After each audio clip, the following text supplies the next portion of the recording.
of ESW 8th Annual National Research Conference on Anthropogenic Impact on the Environment, Society and Human Health.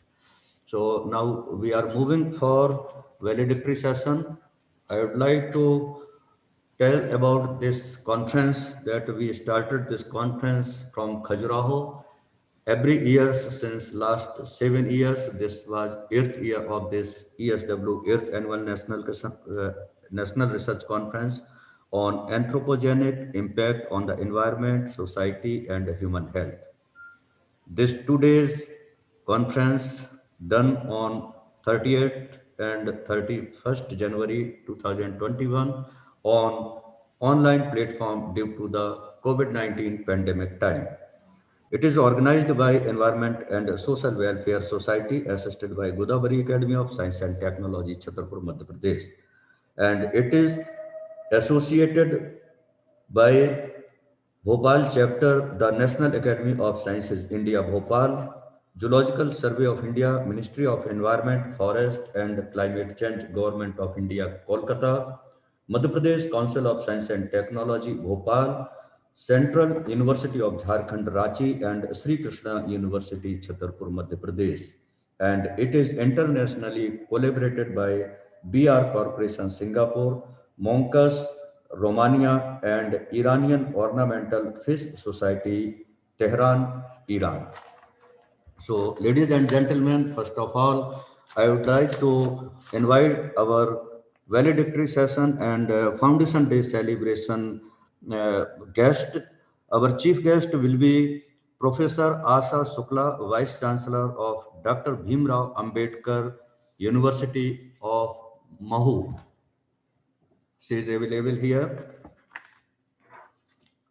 Today, this session presided by Madam. Welcome you by this flower.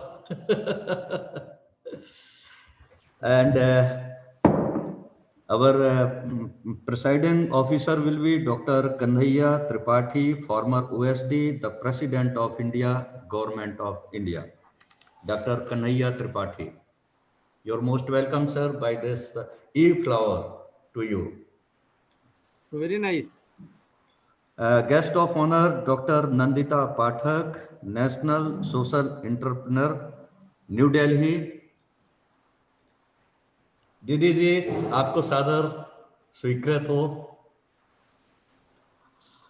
Our special guest is Commander Bhushan Diwan from Bombay, Maharashtra. Dr. Bhushan Diwan.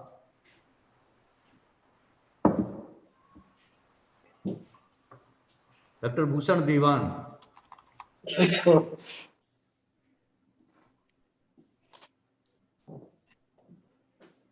Please on your video, Dr. Bhushan Diwan. And our next guest is Dr. A.K. Bhattacharya, Managing Director of National Green Highway Mission, Government of India.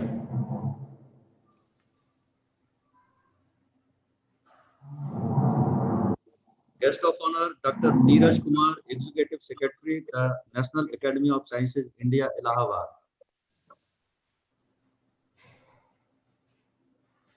Dr. Neeraj Kumar, National Academy of Sciences, India.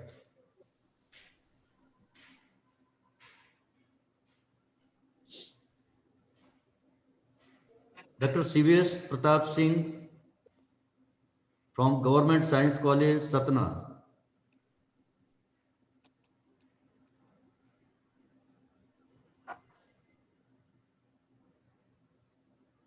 DGP Honorable Swaraj Puri, former Chairman of Madhya Pradesh Private University Regulatory Commission, Bhopal.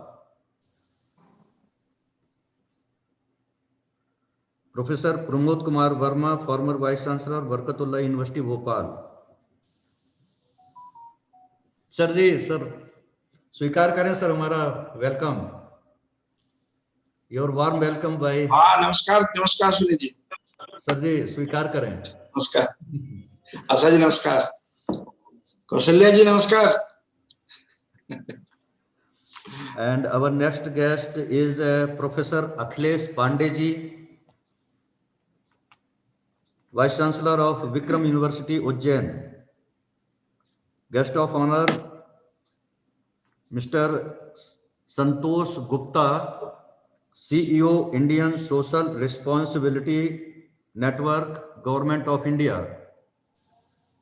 Namaste, Aswani ji. Namaste. Thank you. Sir, you're most welcome. By Thank bunch you. of flower. Thank you. Thank you for virtual flowers. Okay. And last, I would like to invite Dr. Pramendru P. Mathur, former Vice Chancellor of KIIT University, Bhubaneswar, Odisha. And our special guest is Yashpal Singh from New Delhi. Dr. Yashpal Singh. Sir ji, pranam. Now, I would like to invite Dr. A.C. Pandey from Central University, Jharkhand to welcome the speech of our guest.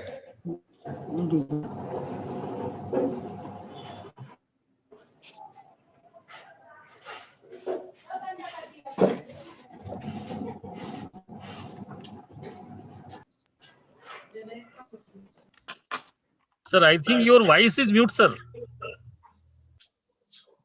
Audio, please. Okay so बहुत बहुत नमस्कार सभी लोगों का, और हमसे जुड़ने के लिए एक बार फिर से इस 2 दिवसीय कार्यक्रम में हमने शुरुआत करी थी इनॉग्रेशन से, और हम पहुंच चुके हैं वैलिडिटी सेशन तक।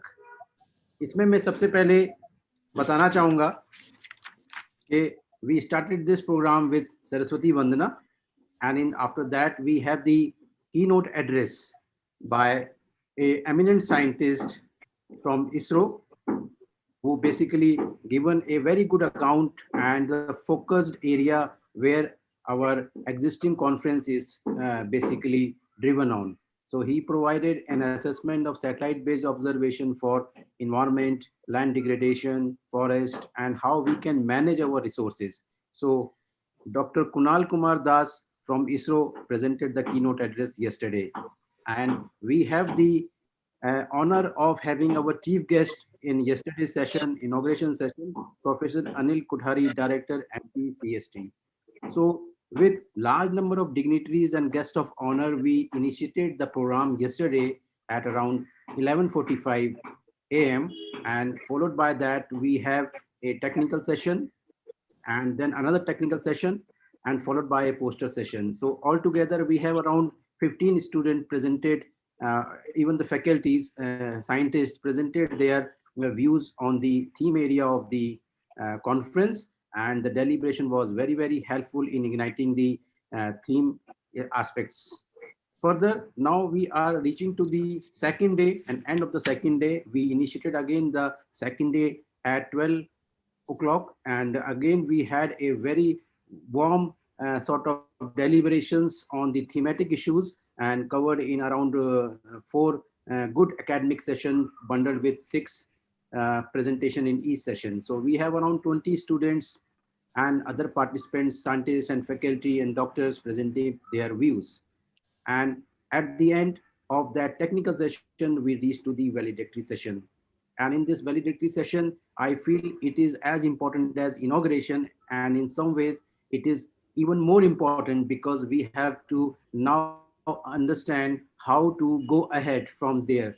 The deliberation has ended, and we have a large amount of innovative ideas within us, and how to proceed further, that will be given a direction by our eminent speakers and the people who have joined us in the valedictory session. To grace the occasion, as already been told, we have the honor of having our chief guest, Professor Asha Shukla, Vice Chancellor, Dr. B.R. Ambedkar University, Mau. So, ma'am, we are highly thankful to you that you accepted our invitation and waited for some time delay in the schedule and joined as our chief guest. And we would like to hear from you about the conference and the direction to follow up in the coming years. Also, we have large number of dignitaries as named by Dr. Ashwini, and we would like to have their views also to how to get the idea, how to proceed further, and that will be again a sort of new insight into going further in this direction. As large number of conferences are happening every day, on webinars are happening, but what is the need of the outcome, where the outcome is being utilized, the government directions to follow, all this has to be basically decided by the eminent people we have with us in this special day. So I would like to now hand over to again Dr. Dubey to initiate the program and proceed with Professor Asa Shukla for the this valedictory address, please. Thank you very much, Professor A.C. Pandey. Now I am requesting to our chief guest, Professor Asa Shukla, Vice Chancellor of Dr. Bhimrao Ambedkar University, Mahu, to deliberate your fruitful lecture over here.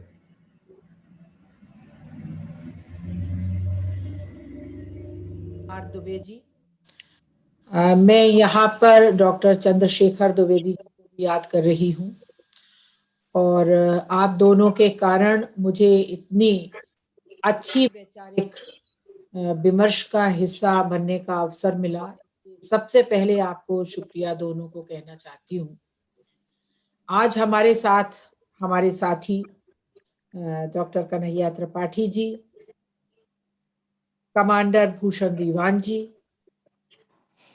Madam Nandita Pathak ji, Neeraj Kumar ji, Suresh Pratap Singh ji, DGP Swarajpuri, professor Akhilesh Pandey ji, हमारे पूर्व vice chancellor रहे professor पीके वर्मा जी, यशपाल जी, professor केसी पांडे जी, के भट्टाचार्य जी, श्री संतोष गुप्ता जी और professor PP Mathur जी और इस सब के संरक्षक एमएस परिहार साहब।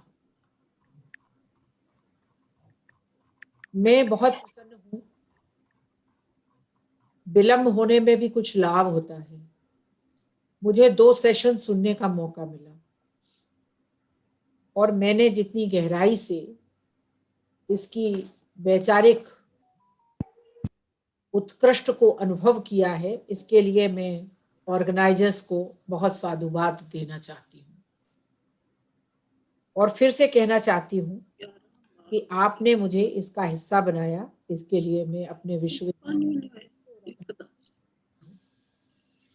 मित्रों, पर्यावरण, समाज एवं स्वास्थ्य पर जो मानव जनित गतिविधियों का प्रभाव है, उसके 2 इस अंतिम समापन सत्र में भी 2 प्रस्तावना बिंदुओं पर बात करना चाहती हूँ। क्योंकि सोशल साइंटिस्ट हूँ, महिला मुद्दों पे काम करती हूँ, तो मेरी स्वाभाविक है सोच समाज के साथ जुड़ी ही होगी और पर्यावरण का मुद्दा समाज का एक अभिन्न अंग है। निजी तौर पर मुझे लगता है कि हम सब समाज व्यवस्था में नहीं जी रहे हैं, हम लोग समुदाय व्यवस्था में हैं और इसीलिए हम खांचों में बटे हैं। जाति, धर्म, वर्ण, गोरा, काला, श्वेत, अश्वेत, इस तरीके के तमाम प्रांतीय भेद, राष्ट्रीय भेद, ये सारी चीजें, भाषाओं को लेके चिंताएं, ये है। तो एक तो जो हमारी सोच समाज की जगह समुदाय व्यवस्था पर है, उस सोच के साथ एक और पक्ष जुड़ा हुआ है कि इंसान का, जो हमारी राष्ट्रीय शिक्षा नीति भी कहती है कि उसका पर्यावरण से क्या परस्पर सह अस्तित्व है। इंसान के साथ चाहे परिवार छोटी इकाई हो, कुटुंब हो, समाज हो, राष्ट्र हो या अंतर्राष्ट्रीय परिदृश्य हो, उसके जब परस्पर रिश्तों पे हम चिंताएं कर रहे हैं, सोच रहे हैं कि हम विश्व शांति के लिए कैसे इकट्ठे हों, तो तो आज इस कोरोना महामारी के दौर में प्रकृति के साथ उसके संतुलन के लिए समाज की और विशेषकर मनुष्य की क्या भूमिका है, मैं इस विषय को इस तरीके से देखने की कोशिश करती हूँ। तमाम जो चीजें हो रही हैं, और कोरोना के कारण तो पूरा विश्व ही इस महामारी का शिकार हुआ, आंशिक मुक्ति की ओर हम वैक्सीन के माध्यम से बढ़ रहे हैं, लेकिन इसमें भी वक्त लगेगा और ये हमें अनेक प्रश्नों, चुनौतियों और उनके उत्तरों को समझा गया है, जिसमें प्रमुख चुनौती और उसका उत्तर है कि हमें प्रकृति के साथ सामंजस्य करना है। मेरी जब एक किताब महिला मुद्दों पे आ रही थी, उपनिवेशवाद, राष्ट्रवाद और जेंडर, और मैं तब चिपको आंदोलन को थोड़ा समझने को, जानने की कोशिश कर रही थी, तो मैंने देखा कि उस दौर की महिलाओं ने पेड़ों को न काटा जाए तो उसके लिए एक अपना निजी सुरक्षा तंत्र विकसित किया था कि जो लोग आए वो हरे भरे पेड़ों को ना काट सके। तो उन्होंने एक से दूसरी दूरी तक एक व्यवस्था बना ली थी कि एक ग्रुप आवाज देगा तो दूसरी दूरी तक आवाज जाएगी, दूसरा तीसरे को, तीसरा चौथे को, और जैसे ही वो लोग वृक्षों को काटने आते थे वो सब एकजुट होकर वृक्षों से चिपक जाते थे। इसीलिए को आंदोलन कहा। महिलाओं की वो उत्कृष्ट पर्यावरण को बचाने के लिए, अपने वृक्षों को बचाने के लिए जिम्मेदारी बहुत बड़ी चीज है और इस पर कभी बड़ी व्यापक दृष्टि से बातचीत हो सकेगी। और उस समय वो वृक्षों को काटने आए जमींदार जागीरदारों के मजदूरों ने कहा कि हम पेड़ों को तो काट सकते हैं, हम इंसानों को नहीं काट सकते, और वो बहुत चर्चित आंदोलन। जहां तक समाज की बात है, समाज का संबंध इतिहास से है। आप मोहनजोदाड़ो से लेके अभी तक की तमाम उदाहरणों को देखिए। वृक्ष पूजा, पशु पूजा हमारे यहाँ बड़ी ही श्रद्धा से मनाई जाती है। ऐसा क्यों है?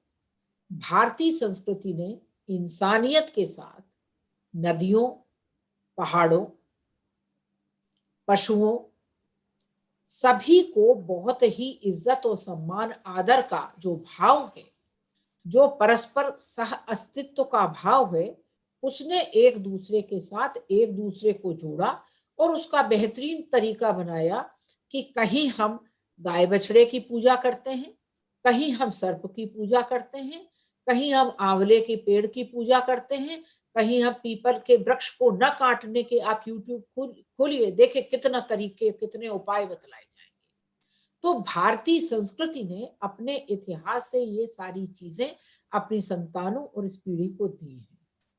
लेकिन हम लोगों ने सीमेंट का जंगल उगाने के चक्कर में इस सहअस्तित्व को भूला और उसके कारण पूरी विश्व शांति संकट में आई।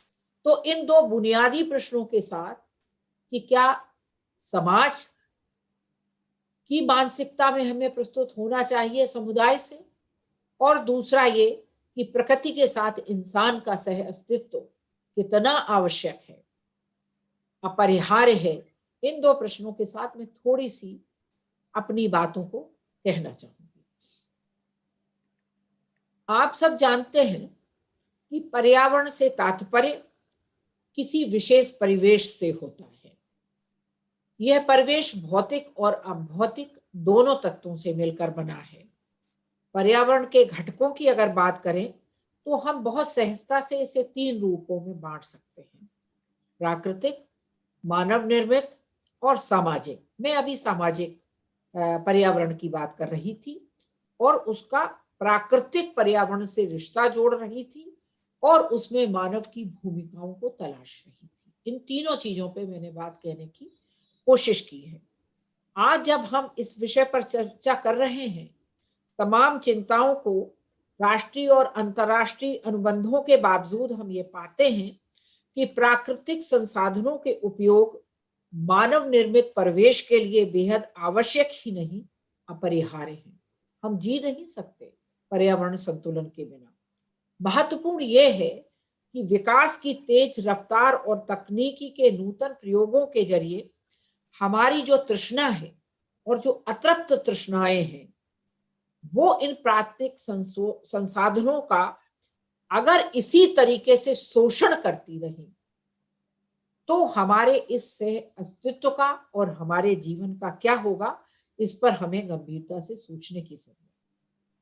जब हम कल राष्ट्रपिता बापू की पुण्यतिथि पर उन्हें याद करते हुए श्रद्धांजलि अर्पित कर रहे थे, तो हमको लगा कि हमें ये सोचना चाहिए, क्योंकि आज जिस विषय पे बात करनी है वो मामला मेरे दिमाग में कई दिनों से, जब से ये संपर्क हुआ है, वैचारिक स्तर पर भ्रमण कर रहा था। तो मुझे ये लगा कि जब मानव जनित पर्यावरणीय संकट से चिंतित हैं, लेकिन बापू ने इसे बहुत पहले समझ लिया था और इसका रास्ता भी बतलाया था। और उन्होंने कहा था कि पृथ्वी पर प्रत्येक व्यक्ति की आवश्यकताओं के लिए पर्याप्त संसाधन है, परंतु लालच और तृष्णा की पूर्ति के लिए ये पर्याप्त नहीं है। लेकिन हम नहीं माने। जो हमारा लालच है उसने परिवार की मर्यादा को तोड़ा, समाज की मर्यादा को तोड़ा और पर्यावरण की मर्यादाओं को तोड़ा, क्योंकि वो बोल नहीं सकते। उनके बोलने का तरीका पर्यावरण असंतुलन के बोलने का तरीका अलग है। हम लोगों जैसी मनुष्यों की आवाज नहीं है, तो हमने उस मॉडल को नहीं करा, बल्कि दुनिया के विकास का जो मॉडल तैयार हो रहा है, जो गगनचुंबी इमारतें हैं, मैं ये नहीं कहती कि वो नहीं होना चाहिए, लेकिन उनका संतुलन हमें इस तृष्णा की भेंट होता दिख रहा है। एक ये सामाजिक चिंता मेरे दिमाग में निरंतर रही है। मानव जनित जो पर्यावरणीय संकट का असर हम सबको न केवल प्राकृतिक संसाधनों, जीव जगत पर ही नहीं, मानव के स्वास्थ्य और समाज पर बहुत बखूबी पड़ता दिख रहा है। जो अमीर है वो इलाज करवा रहे हैं।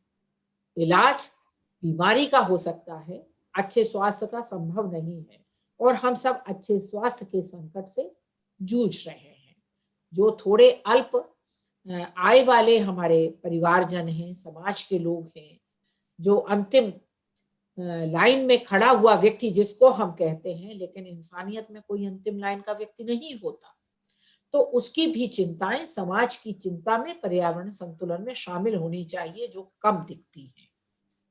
मानव जनित जो पर्यावरणीय संकट है उसका एक रूप शोषणकारी, सुविधा भोगी, विध्वंसक संस्कृति का परिचायक है, जिसका प्रभाव किसी और पर नहीं, जैसा मैं फिर कहूंगी, मानव जाति पे। अब कैसे है मानव जाति और उसके प्रभाव को थोड़ा सा देखें तो पहले प्रभाव, global warming, green house gas का अधिक उत्सर्जन, ओजोन परत का प्रभावित होना, जलवायु परिवर्तन से जीव जगत के कई प्रजातियों का खत्म हो जाना। और अक्सर हम अखबारों में पढ़ते रहते हैं, न्यूज पे सुनते रहते हैं कि अब अमुक पशु की जाति विलुप्त हो रही है, अमुक वृक्ष की जातियां विलुप्त हो रही हैं।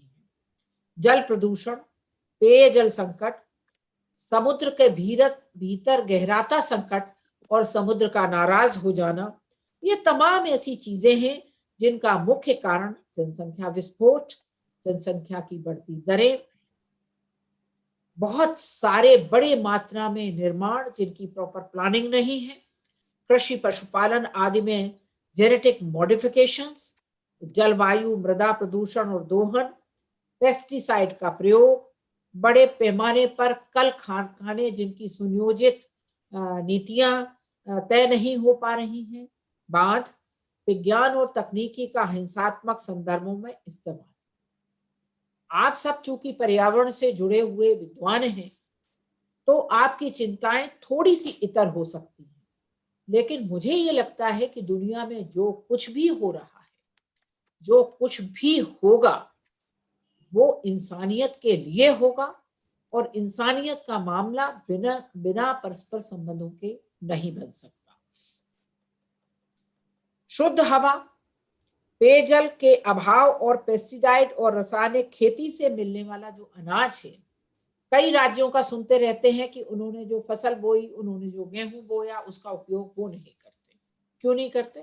क्योंकि उन्हें पता है कि इसके दुष्प्रभाव उनके शरीर पर संक्रामक बीमारियों के तौर पर क्या पड़ सकते हैं। लेकिन उसी गेहूं को, उसी अनाज को वो दूसरे राज्यों में भेज देते हैं और लोग उनका इस्तेमाल करते हैं। लेकिन जो दुष्प्रभाव पड़ेगा वो पड़ेगा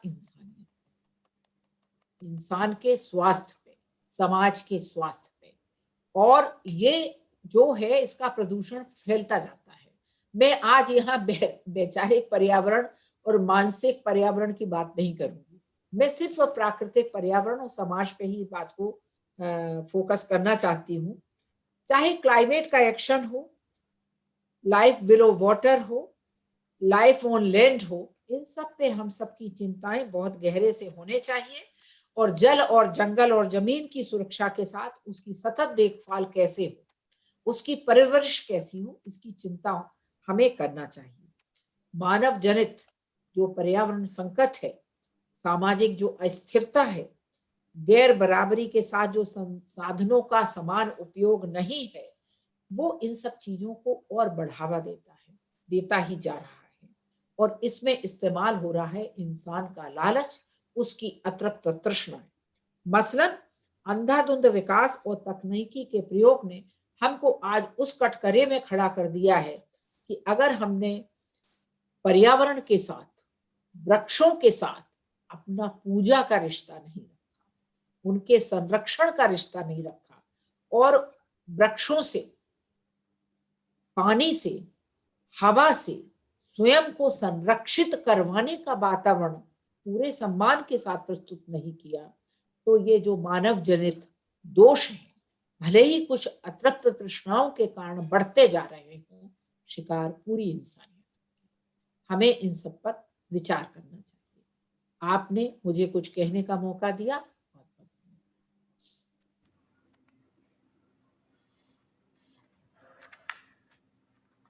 Thank you very much, Professor Asha Shukla, Honorable Vice Chancellor of Dr. Bhimrao Ambedkar University, Mahu. Now, in our stage, Honorable Vice Chancellor from Vikram University, Ujjain, doctor Akhilesh Kumar Pande ji हमारे साथ जुड़ गए हैं। मैं उनका स्वागत करता हूं ESW सोसाइटी की ओर से। सर जी, आपका you're most welcome. And you're most welcome to all guests who are available on this platform. And I'm requesting to Dr. Mohit Kumar kindly celebrate our 21st ESW Foundation Day.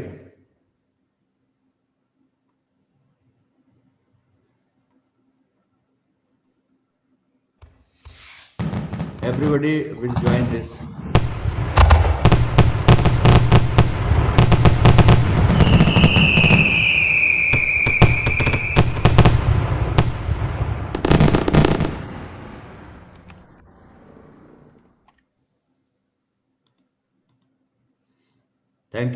Thank you very much. And we will take lecture from all our respected guests. And we are now time for award. I would like to announce first of all ESW Fellowship Award. ESW Society awarded the prestigious membership or fellowship to the scientists working in the field of environment, education, art and science and technology selected from across the country. In this session, ESW Society awarded fellowship to Dr. Arvind Kumar Dubedi,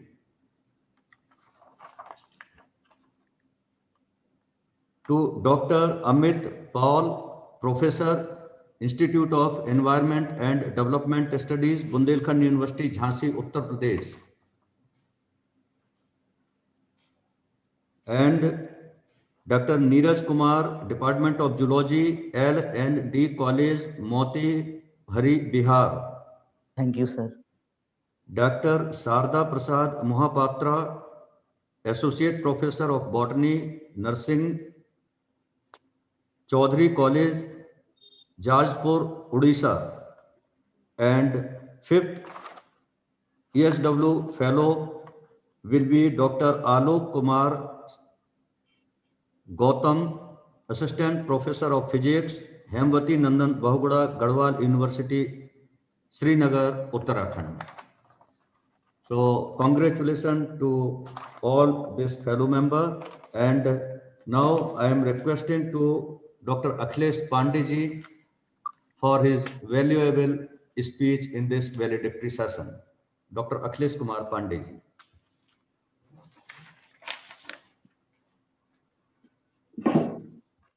सबसे पहले तो मैं दुबे जी आपको बहुत बहुत धन्यवाद देना चाहूंगा कि आपने मुझे एक अवसर दिया अपनी बात रखने में। दुबे जी के बारे में तो ऐसा है कि उन्होंने इन्वायरमेंट का एक प्रहरी के रूप में कार्य कर रहे हैं और उनकी सोसाइटी ESW जो है बहुत ही अच्छा और एक तरीके से प्रेरक का काम कर रही है इन्वायरमेंट मैनेजमेंट में। अभी मैं सबसे पहले तो 21st जो सेलिब्रेशन है इस सोसाइटी का, मैं उसके लिए हम सभी पदाधिकारियों को बधाई देता हूं, उन्हें शुभकामनाएं देता हूं और आशा करता हूं कि आगे भी इसी तरीके से सोसाइटी जो है पर्यावरण प्रहरी के रूप में कार्य करती रहेगी। अभी शायद मैडम प्रोफेसर आशा शुक्ला जी भी मैं सुन रहा था जुड़े हैं, उनको भी मेरा नमस्कार। मैं खास तौर से सोसाइटी के बारे में कहना चाहूंगा कि सोसाइटी कई सालों से मैं दुबे को जानता हूं, उनके साथ मैं जुड़ा रहा हूं और उन्होंने काफी इसमें पर्यावरण के प्रति जो एक चेतना जगाने का काम वो कर रहे हैं, उसके लिए बहुत बहुत वो बधाई के पात्र हैं। मैं उन्हें दिल से उनका हार्दिक अभिनंदन करता हूं, उन्हें धन्यवाद देता हूं कि आज जब प्रकृति और संस्कृति में एक दोनों में असंतुलन की स्थिति आ रही है, जिसके कारण कि बहुत सारी ऐसे समस्याएं पर्यावरण के प्रति आ रही हैं। जैसा भी हाल में आप यदि ध्यान दें तो कोरोना क्यों आया? कोरोना सिर्फ इसलिए आया कि प्रकृति और संस्कृति में एक तरीके से असंतुलन फैल गया, जिससे वाइल्ड लाइफ हमने फॉरेस्ट को ध्यान नहीं दिया और वाइल्ड लाइफ डिस्टर्ब हो गई। और वाइल्ड लाइफ जब डिस्टर्ब हो गई तो वाइल्ड बर्ड्स जो हैं वो सारे के सारे जो है ह्यूमन इन्वेटिंग एरियाज में आना शुरू किया, जिसके कारण कि आज कोरोना से पूरा विश्व जो है परेशान है। दूसरी बात आई, इसमें अक्सर मैंने सुना है ESW का जो कॉन्फ्रेंस कई बार ऐसी हुई है, मैंने उसमें सुना है जैसे एक जगह और यदि हम देखें तो असंतुलन की स्थिति आई है, जैसे सॉइल पॉल्यूशन के बारे में। 1960 जो था वो गोल्डन पीरियड था सिंथेटिक केमिकल का, लेकिन सिंथेटिक केमिकल्स हमारे जो सॉइल हैं उनको कितना नुकसान किया, इसका एक उदाहरण है कि कपूरथला से लेकर के सूरत तक जाने वाली ट्रेन जिसका नाम कैंसर ट्रेन है, ये रिजल्ट ये रहा कि एक तरह से असंतुलित संसाधनों का उपयोग हमने किया, संतुलित नहीं किया और हमने अपनी जो संस्कृति रही, अपने वेदों में जो पर्यावरण संरक्षण की जो एक तरीके से जो हमारे वेद विज्ञानों का जो ज्ञान था उसके बारे में हमने कभी सोचा नहीं। उसको धीरे धीरे हमने जो है इवन स्वतंत्रता के बाद भी हमने उस पर कभी ध्यान नहीं दिया, जिसका कारण ये रहा कि जो असंतुलन फैलने लगा और वो मानव जीवन को बहुत प्रभावित करने लगा सभी क्षेत्रों में, चाहे जल हो। आज जल की स्थिति आप देखें तो गंगा, बहुत सारी हमारी जो पवित्र नदियां रही जिनकी हम पूजा करते हैं, लेकिन आज उनका पानी जो है वो कई जगहों पे नहाने लायक भी नहीं। ड्रिंकिंग वाटर समस्या जो है हमारे देश में कितनी भयानक है, वो कहीं कहीं रिमोट एरियाज में है। इसका अंदाजा हम इससे लगा सकते हैं कि नदियों का पानी जब नहाने लायक नहीं है तो पीने का तो सवाल ही नहीं उठता। इस सब कारण जो है वो कहीं ना कहीं प्रकृति और संस्कृति में संतुलन होने के कारण है। और डेफिनेटली जब प्रकृति और संस्कृति में असंतुलन होगा तो विनाश की तरफ विकास नहीं हो सकता। इसलिए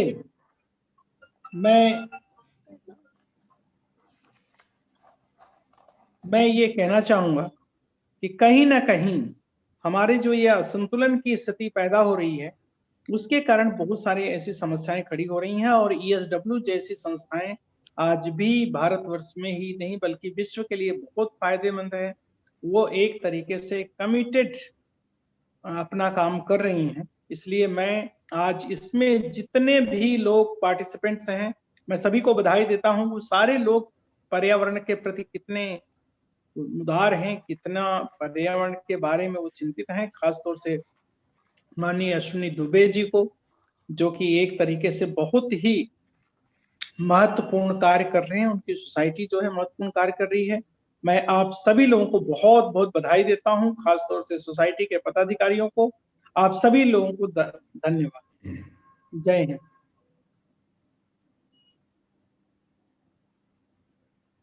Thank you very much. This was Dr. Akhilesh Kumar Pandey, Honorable Vice Chancellor of Vikram University, Ujjain, and former Chairman of Madhya Pradesh Private University Regulatory Commission, Madhya Pradesh. Now, I would like to announce our next award, ESW Excellency Award. The aim of this award is for excellence in leadership and cooperation for promotion and environment and social welfare society at the national and international level. And this award goes to 3 persons for this session: Dr. Isa Yadav, Department of Zoology, Brahmanand College, Kanpur. And second award goes to Dr. Chandrasekhar Dwivedi, Associate Professor of Geoinformatics, Central University of Jharkhand, Ranchi. And third award goes to Dr. Pragya Khanna, Principal Government Degree College, Chennai. She has recently MOU signed with ESW Society for academic and environment protection activities. Congratulations to Dr. Isa Yadav, Dr. Chandrasekhar Dwivedi, and Dr. Pragya Khanna. Thank you so And much, I am sir. requesting to Dr. Nandita Pathak for his valuable speech in this valedictory and Foundation Day celebration of this conference. Dr. Nandita Pathak from New Delhi, National Social Entrepreneur. Thank you so much, sir.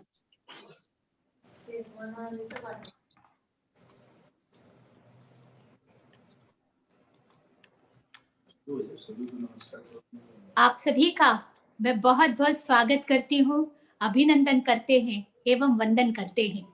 21वीं सदी में 21वां स्थापना दिवस foundation day मना रहे हैं doctor Ashwini Kumar Dubey ji.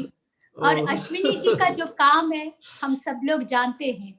21 साल से लगातार कोई पर्यावरण के क्षेत्र में काम कर रहे हो, उस व्यक्ति की मानसिकता और वो मनोभाव कहाँ से आया है ये हम लोग जान सकते हैं, क्योंकि उन्होंने गोदावरी एकेडमी बनाया है। गोदावरी जी उनकी माँ है, माँ के नाम पे उन्होंने यह स्थापना भी किया। ESW का आज 21st फाउंडेशन डे मना रहे। आपको बहुत बहुत हम लोग बधाई देते हैं और धन्यवाद देते हैं। आप देश में जो भी अच्छे काम कर रहे हैं पर्यावरण के लिए और एजुकेशन में भी, उनको आप फेलोशिप अवार्ड्स के साथ सम्मानित कर रहे हैं, उसका भी हम लोग हृदय पूर्वक आभार, अभिनंदन एवं वंदन करते।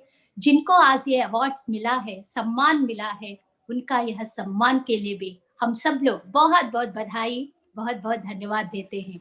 क्योंकि अश्विनी जी का हम लोग जानते हैं, ESW आज 8th एनुअल नेशनल कॉन्फ्रेंस यहाँ पर आयोजित है। इसमें आज चीफ गेस्ट के रूप में हम लोग के बीच में विराजमान है और उनका वक्तव्य भी हम लोगों ने सुना है। प्रोफेसर आशा शुक्ला जी, सम्माननीय कुलपति महोदय जी, डॉक्टर भीमराव अंबेडकर यूनिवर्सिटी मऊ से आप हैं, आपका भी हम लोग बहुत बहुत स्वागत, अभिनंदन। अध्यक्षता कर रहे हैं डॉक्टर कन्हैया त्रिपाठी जी और कमांडर डॉक्टर भूषण दीवान जी, AK भट्टाचार्य जी, Neeraj ji, CVS Pratap Singh ji, DGP honourable Swaraj Puri जी, प्रमोद कुमार वर्मा जी भाई साहब का भी हम लोग बहुत बहुत स्वागत, अभिनंदन एवं वंदन करते हैं।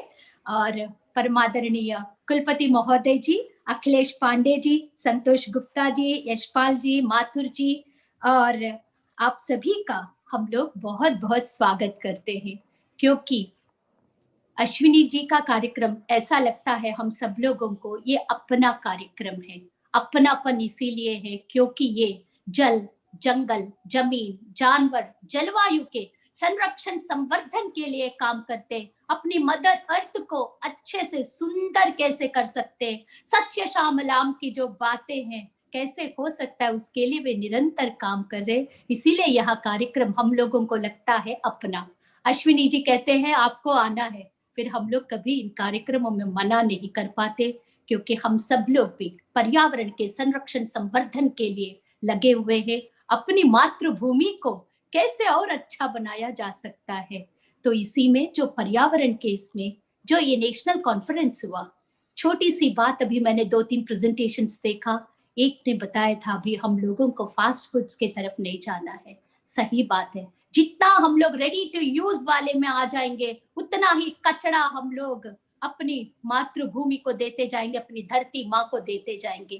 कल हम एक बहुत सुंदर जगह पर दिल्ली में गए थे और वहां पर हमने देखा कि अच्छे खासे युवा, पढ़े लिखे युवा वहीं पर खा रहे हैं, वहीं पे चीजों को फेंक रहे हैं। इस तरह हम लोग अपनी धरती माँ का श्रृंगार कर रहे तो खराब तो लगता ही है। इसीलिए युवाओं से हम लोग निवेदन करते हैं, कम से कम अपनी धरती को, अपने आसपास के वातावरण को, पर्यावरण को हम लोग अच्छे से रखें। एक छोटा सा काम मैंने एक ऐसे ही पढ़ती रहती हूँ, तो हमने देखा अनंत कुमार जी जो मंत्री थे, उनकी पत्नी ने एक छोटा सा ट्वीट किया था, हमें वो बात दिल को लग गई। जैसे हम लोग अभी, क्योंकि शहरों में दूध जो है पन्नी में आता है, पॉलिथीन में आता है, हम लोग पॉलिथीन को जस्ट कट कर देते, वो छोटा सा पीस, इतने पीसेस होते हैं कि उसका ना रीयूज होता है ना उसका कोई उपयोग होता है, वो धरती माँ के ऊपर परत बनाते चले जाते। उन्होंने कहा दूध को जब आप लोग काटोगे उसको उसके साथ ही रखना। ऐसे ही जो भी छोटी छोटी प्रयासों से हम लोग अपनी धरती को सुंदर बना सकते। इस आयोजन में उपस्थित सभी प्रोफेसर्स का, वाइस चांसलर्स का और जो पार्टिसिपेंट्स रहे हैं, आप सभी का हम लोग बहुत बहुत धन्यवाद। और अंत में उत्पादन में, प्रोडक्शन हम लोग अच्छे से अच्छा करें उपलब्ध संसाधनों के आधार पर, लेकिन उपभोग में, कंज्यूम करने में हम लोग संयम रहे। इस तरह हम लोग अपनी धरती माँ का सच्चा प्यार भी दे सकते हैं, श्रद्धांजलि भी बोल सकते हैं आप। और आपको बहुत बहुत धन्यवाद अश्विनी जी। और 21वां यह है, हम लोग हंसते गाते हुए इस सदी में 21वें स्थापना दिवस जो आप मना रहे, ये लगातार 100 वर्ष तक चले। अच्छा काम हो, बहुत बहुत धन्यवाद, बहुत बहुत आभार। भारत माता की जय। Thank you very much, Dr. Nandita Pathak ji, for remind me 21st century and 21st year establishment day. Now time for recognition award. This award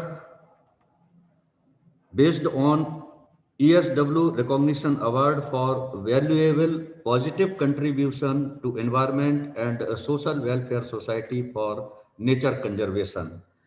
And this award goes to Dr. Akhilesh Kumar, scientist, plant protection, Jawaharlal Nehru Krishi Vishwavidyalay, Krishi Vigyan Kendra Rewa. Thank you sir. Doctor Shivji Malviya, deputy secretary Uttar Pradesh higher education service commission, Prayagraj Uttar Pradesh. Congratulation sir. Doctor Neetu Mishra, associate professor department of home science, university of Allahabad Uttar Pradesh. Doctor Sangeeta Singh, assistant professor SSDP girls PG college Roorkee Uttarakhand. And doctor Shashi Mishra, Assistant Professor, Korean Language, Central University of Jharkhand. Congratulations to Dr. Akhilesh Kumar, sir. Dr. Thank Shivji you very much, Malvi, sir. Dr. Neetu Mishra, Dr. Sangeeta Singh, and Dr. Shashi Mishra. Thank for you Thank very you this much, so sir. much, sir. Thank valuable you. Thank you so award much, sir. and Thank you. your valuable positive contribution to environment and social welfare society for nature conservation. Congratulations. And Thank you so much. I would like to announce our next award, ESW Appreciation Award. This award based on to support in ESW activities goes to Dr. Smita Singh, Krishi Vigyan Kendra, Rewa. Thank you. Thank you, sir. Dr. Deepak Kumar Mishra, Associate Professor, Biotechnology, AKS University, Satna. Professor Arvind Chandra Pandey, Central University, Jharkhand. Dr. Dinisha Malvi, Department of Botany, Chandrasekhar Azad Government PG Nodal College, Sihor. Dr. Shashi Mishra, Assistant Professor, Korean Language, Central University, Jharkhand. So congratulations to all of you. And now I am requesting to our next special guest, Honorable Commander Bhushan Diwan from Bombay, Maharashtra. Dr. Bhushan Diwan.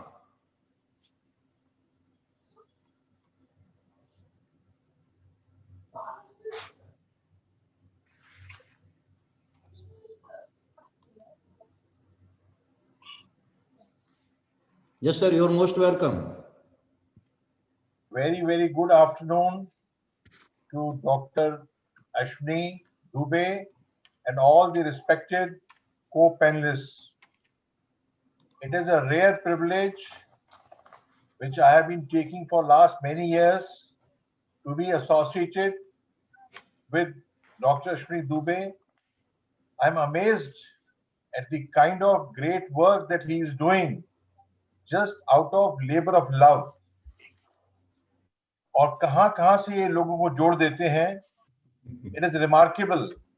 मैं तो इनके सामने मैं तो छोटा feel करता हूं जिस टाइप का ये काम कर रहे हैं. और मुझे ऐसा लगता है हम लोगों को जब बोलने का मौका मिलता है तो हम बोल देते हैं, सो कॉल्ड कोट अनकोट ज्ञान बांट देते हैं, और ये तो कर्मयोगी हैं.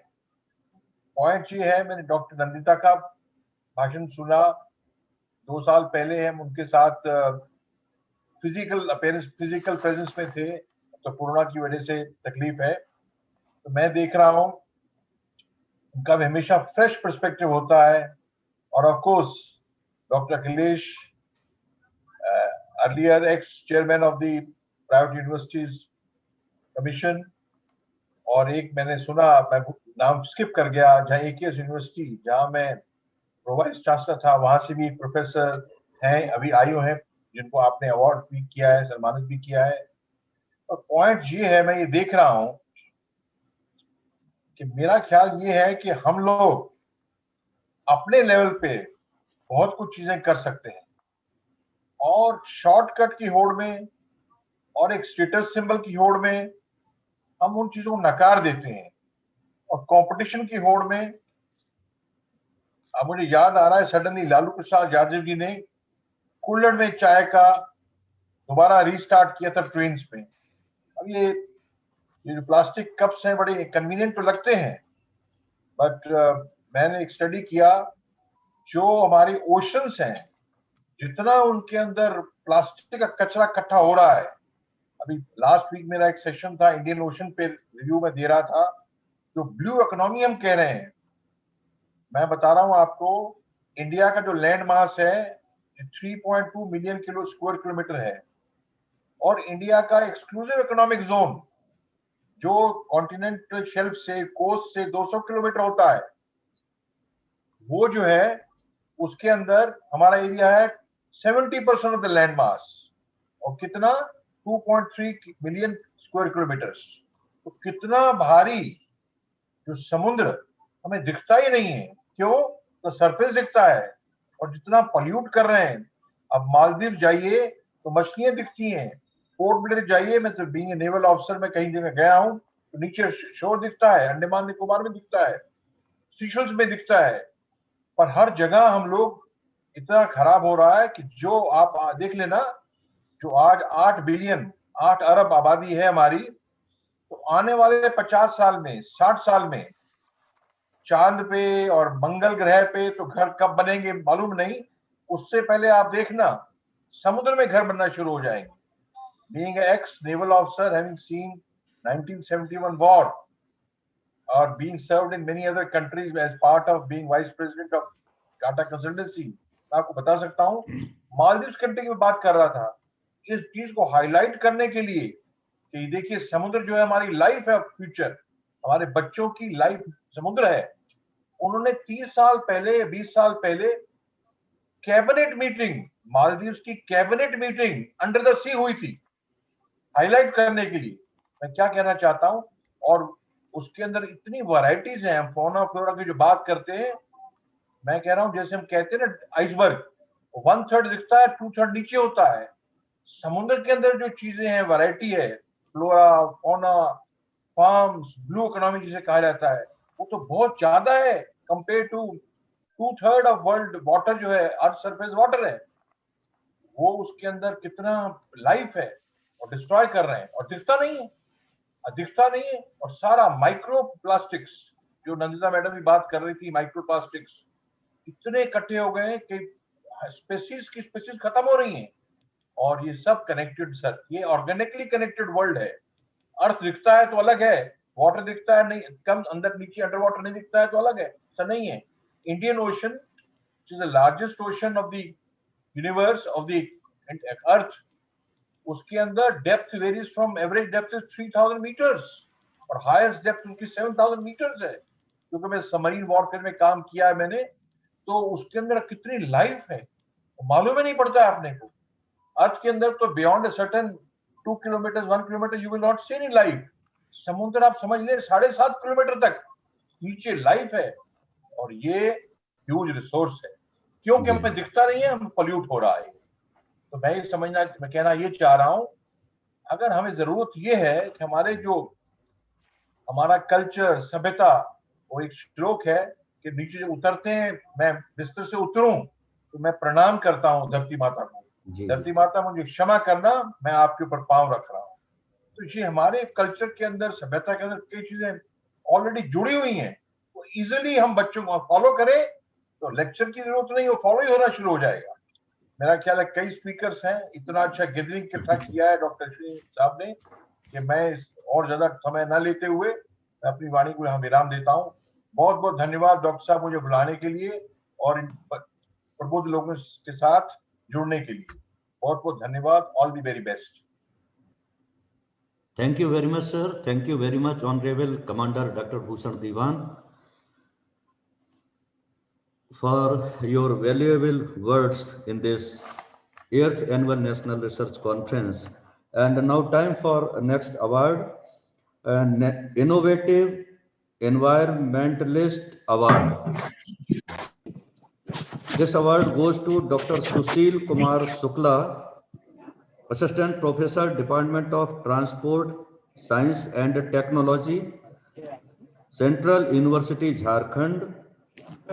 And second Innovative Environmentalist Award goes to Dr. Rakesh Kumar Pandey, in charge Publication, Makhanlal Chaturvedi, राष्ट्रीय पत्रकारिता एवं संचार विश्वविद्यालय Bhopal.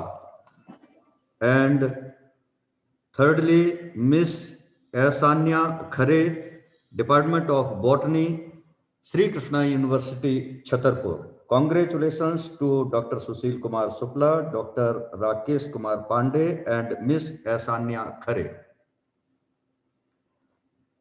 And next award is Godavari Academy Impact Award. The purpose of this award is recognized individual or team who have initiated program within their department or across the university that had a positive impact. This award goes to Dr. Arjun Shukla. He is gold medalist, zoologist, Dr. M.H. College of Science, Jabalpur, Madhya Pradesh. Dr. Sandeep Kushwaha, Scientist, Geological Survey of India, Ministry of Environment, Forest and Climate Change, Government of India. Mr. Mohit Kumar, Department of IT Cell, Sri Krishna University, Chhatarpur, Madhya Pradesh. Congratulations to Dr. Arjun Shukla, Dr. Sandeep Kushwaha, and Mr. Mohit Kumar. Thank you so much, sir. And our next award is Social Innovative ESW National Award. This award based on outstanding contribution in the field of NGO. And this award goes to Mr. Muhammad Adil. Thank you, sir. Thank you. He is volunteer from Nehru Yuva Kendra, Punch, Jammu Kashmir, Ministry of Youth Affairs and Sports, Government of India. Social Innovative ESW National Award goes to Mr. Arjun Punstog from Leh, Ladakh, Mr. Santosh Gupta, CEO ISRN New Delhi, Dr. Pushpendra Singh Gautam, Chairman, Sri Krishna University, Chhatarpur. So congratulations to Mr. Muhammad Adil, Mr. Arjun, Mr. Santosh Gupta, Dr. Pushpendra Singh Gautam for this valuable award. And now I am requesting Thank you, Aswani ji. Thank you. And now I am requesting to Professor Dr. Ulrich Berg from Germany. Kindly say few words about this conference and this valedictory session. Dr. Ulrich Berg from Germany.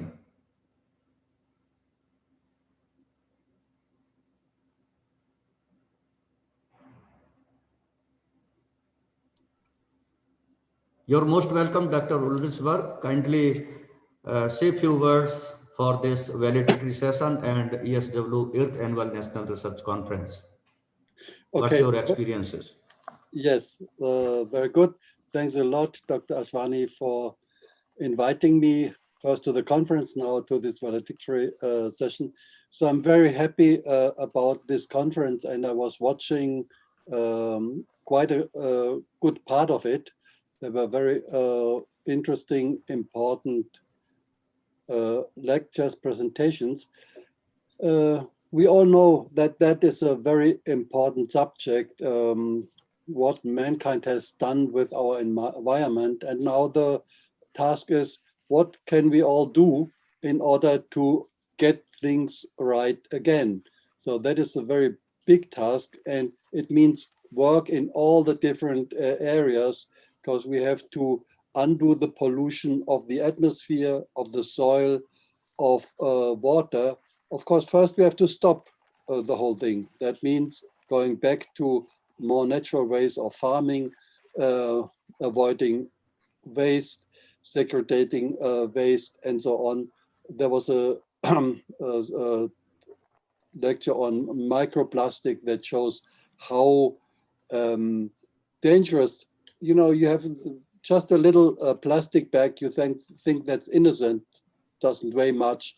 But what happens in nature, because we are so many people, that is a lot. So we have to really make a lot of changes, and we all have to go back to a more natural way of living. That is an important message which we can get out of this conference. So we really have to make changes in order to make this planet a better place again, so that our children also will be happy to live here on this planet. So thanks again, and wish you all the best. And then let's meet at the next conference next year. Yes, Thank you very And much. hopefully next year it will be in person, not through internet from Germany, but we all would hopefully meet in Kachurao, which is a very nice place, and we can meet there, and that will be a much better way to do such a conference. Although this way is also quite good. It was quite successful, so congratulations to that also. Thank you. Okay, thank you very much. This was Ulrich Werk, German scientist, and he is working for HOMA, which is very useful for our human health. And now time for Lifetime Achievements Award.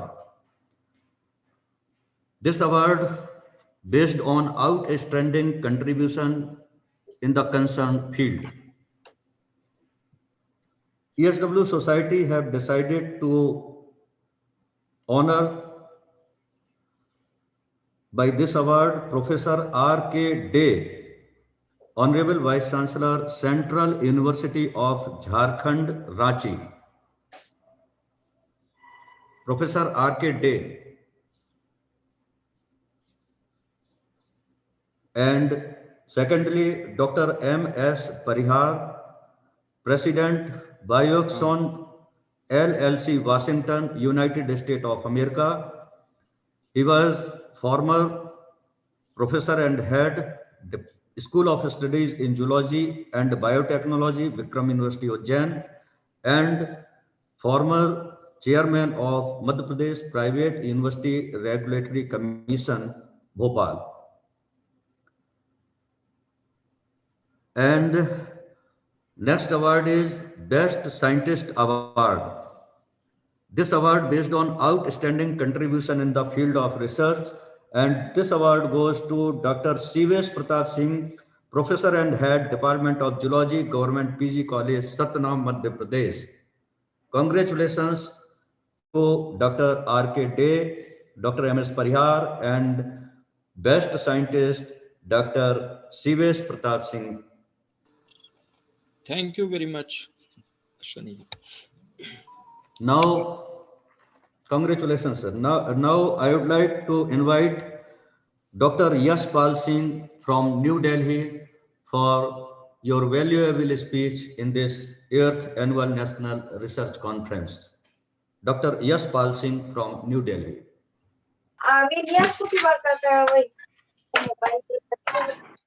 Hello. Yes, sir, please.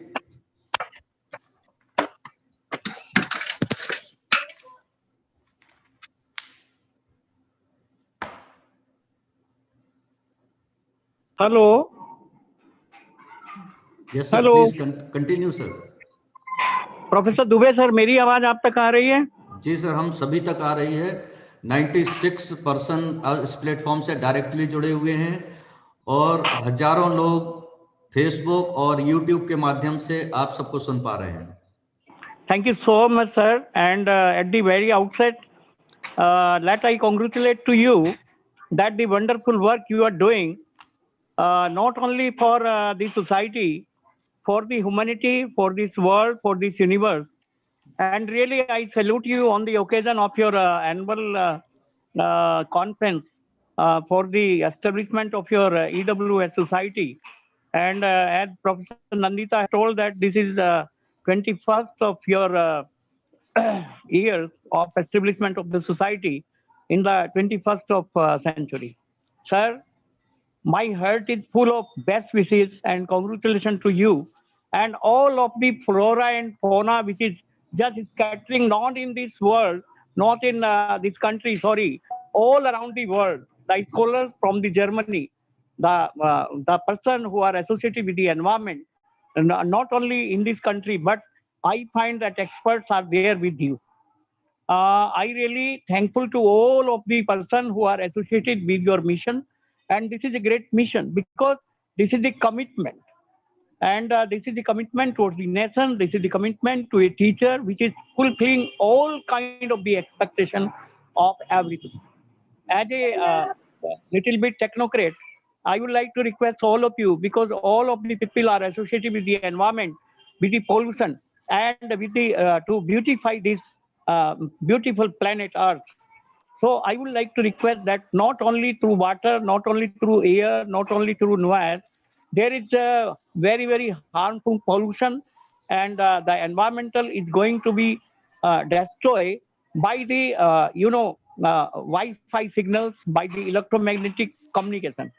I would like to request you, all of the person, because I'm the man of communication engineering, that at least you people should take the research project, must have their VAS consolidated, because you know that TRAI, Telecom Regulatory Authority of India, that is the regulator for the telecom services, has made a survey and have a detailed study on the harmful radiation by this communication system. And they find that the bad impact and very, very dangerous impact on the human being, on the animals, on the plants, on the flora, on the fauna, on the bird, on the insects, and all kind of the animal. Even I may tell you, I must share that because I'm working as a director in Somani Institute of Technology and Management, Rewari. There, this was the district where the mustard has been yield. It was the super top, means it was the top district to yield the mustard. But nowadays it has slight, means there is bad impact by these radiations who are harmful for the animals, for the flora, for the fauna, for the crops, for the insects, and everybody.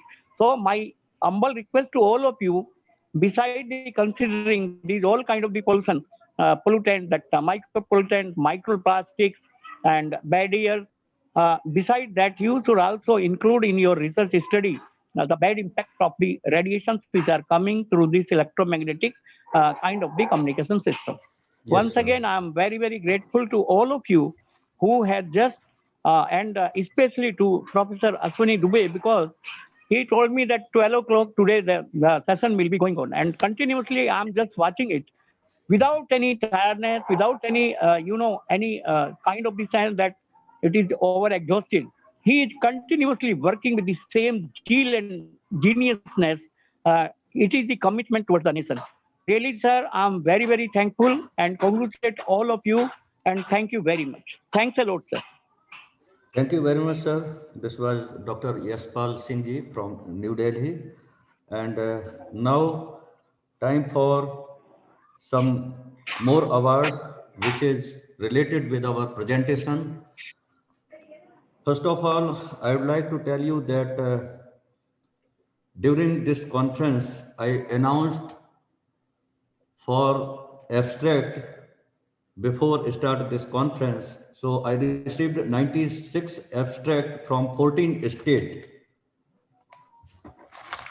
These 14 states are Jammu Kashmir, Tamil Nadu, Maharashtra, Madhya Pradesh, Meghalaya, Uttarakhand, Rajasthan, Ladakh, UP, Gujarat, Odisha, Karnataka, Delhi, Andhra Pradesh. And apart from this, 3 countries also sent some abstract: Nepal, Germany, and Argentina, and also Andaman Nicobar.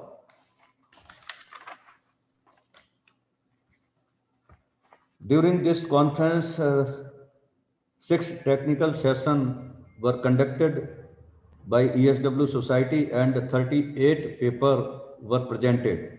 1 poster session. In this poster session, 3 posters presented.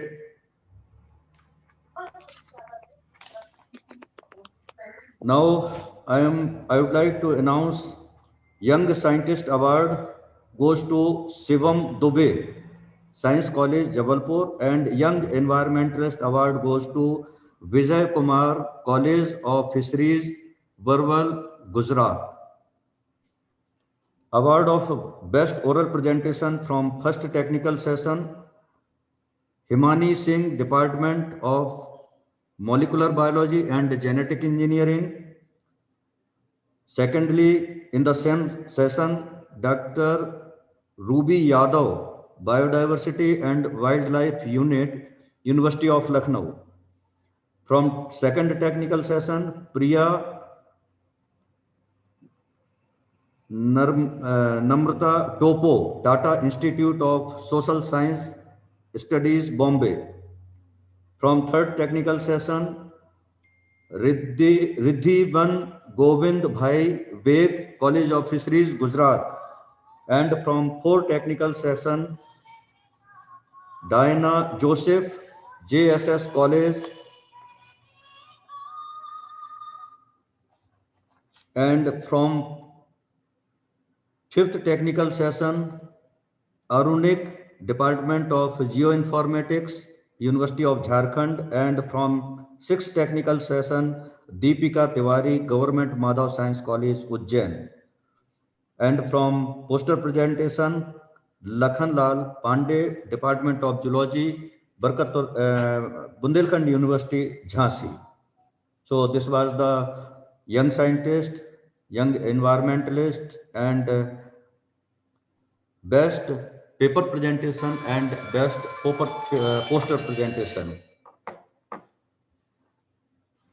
So congratulations to all of you. And now I am moving for most important award of this ESW Society, that is National Amazing Godavari Memorial Award. I would like to tell you about this award, that we started this award in the memory of my mother, late Srimati Godavari Dubey. During his life, last word, I remember that to continue your study. By this word, we started our journey with not only but all my family members. She left me when I was in class 9th. So in that memory,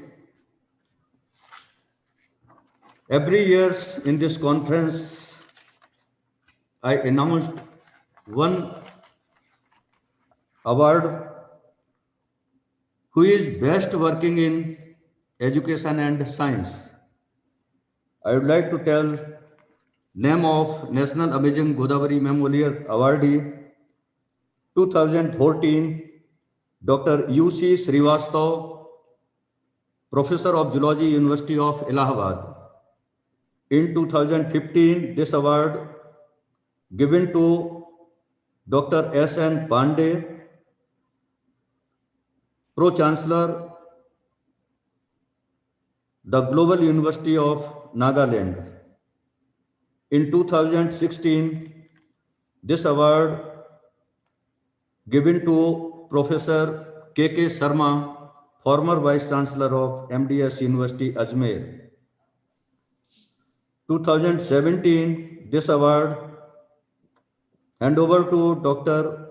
Privrat Shukla, former Vice Chancellor of Maharaja Chhatrasal Bundelkhand University, Chhatarpur. 2018, this award went to Dr. Pramod Kumar Verma, former Vice Chancellor of Barkatullah University, Bhopal. 2019, this award was to Commander Bhushan Diwan from Mumbai. And 2020, this National Amazing Godavari Memorial Award given to Professor H.S. Sharma, University of Rajasthan. And now time for this session, 21st century and 8th National Amazing Godavari Memorial Award goes to Professor Asa Shukla, Honorable Vice Chancellor of Dr. Bhim Rao Ambedkar University, Mahu. I am requesting to our president of this event, Dr. Kannaiya Tripathi, former OSD, to the President of India for his preside speech of this conference. And after that, we will take few words from Honorable Vice Chancellor Asa Sharma ji. Dr. Kannaiya Tripathi. Thank you Dubey sir.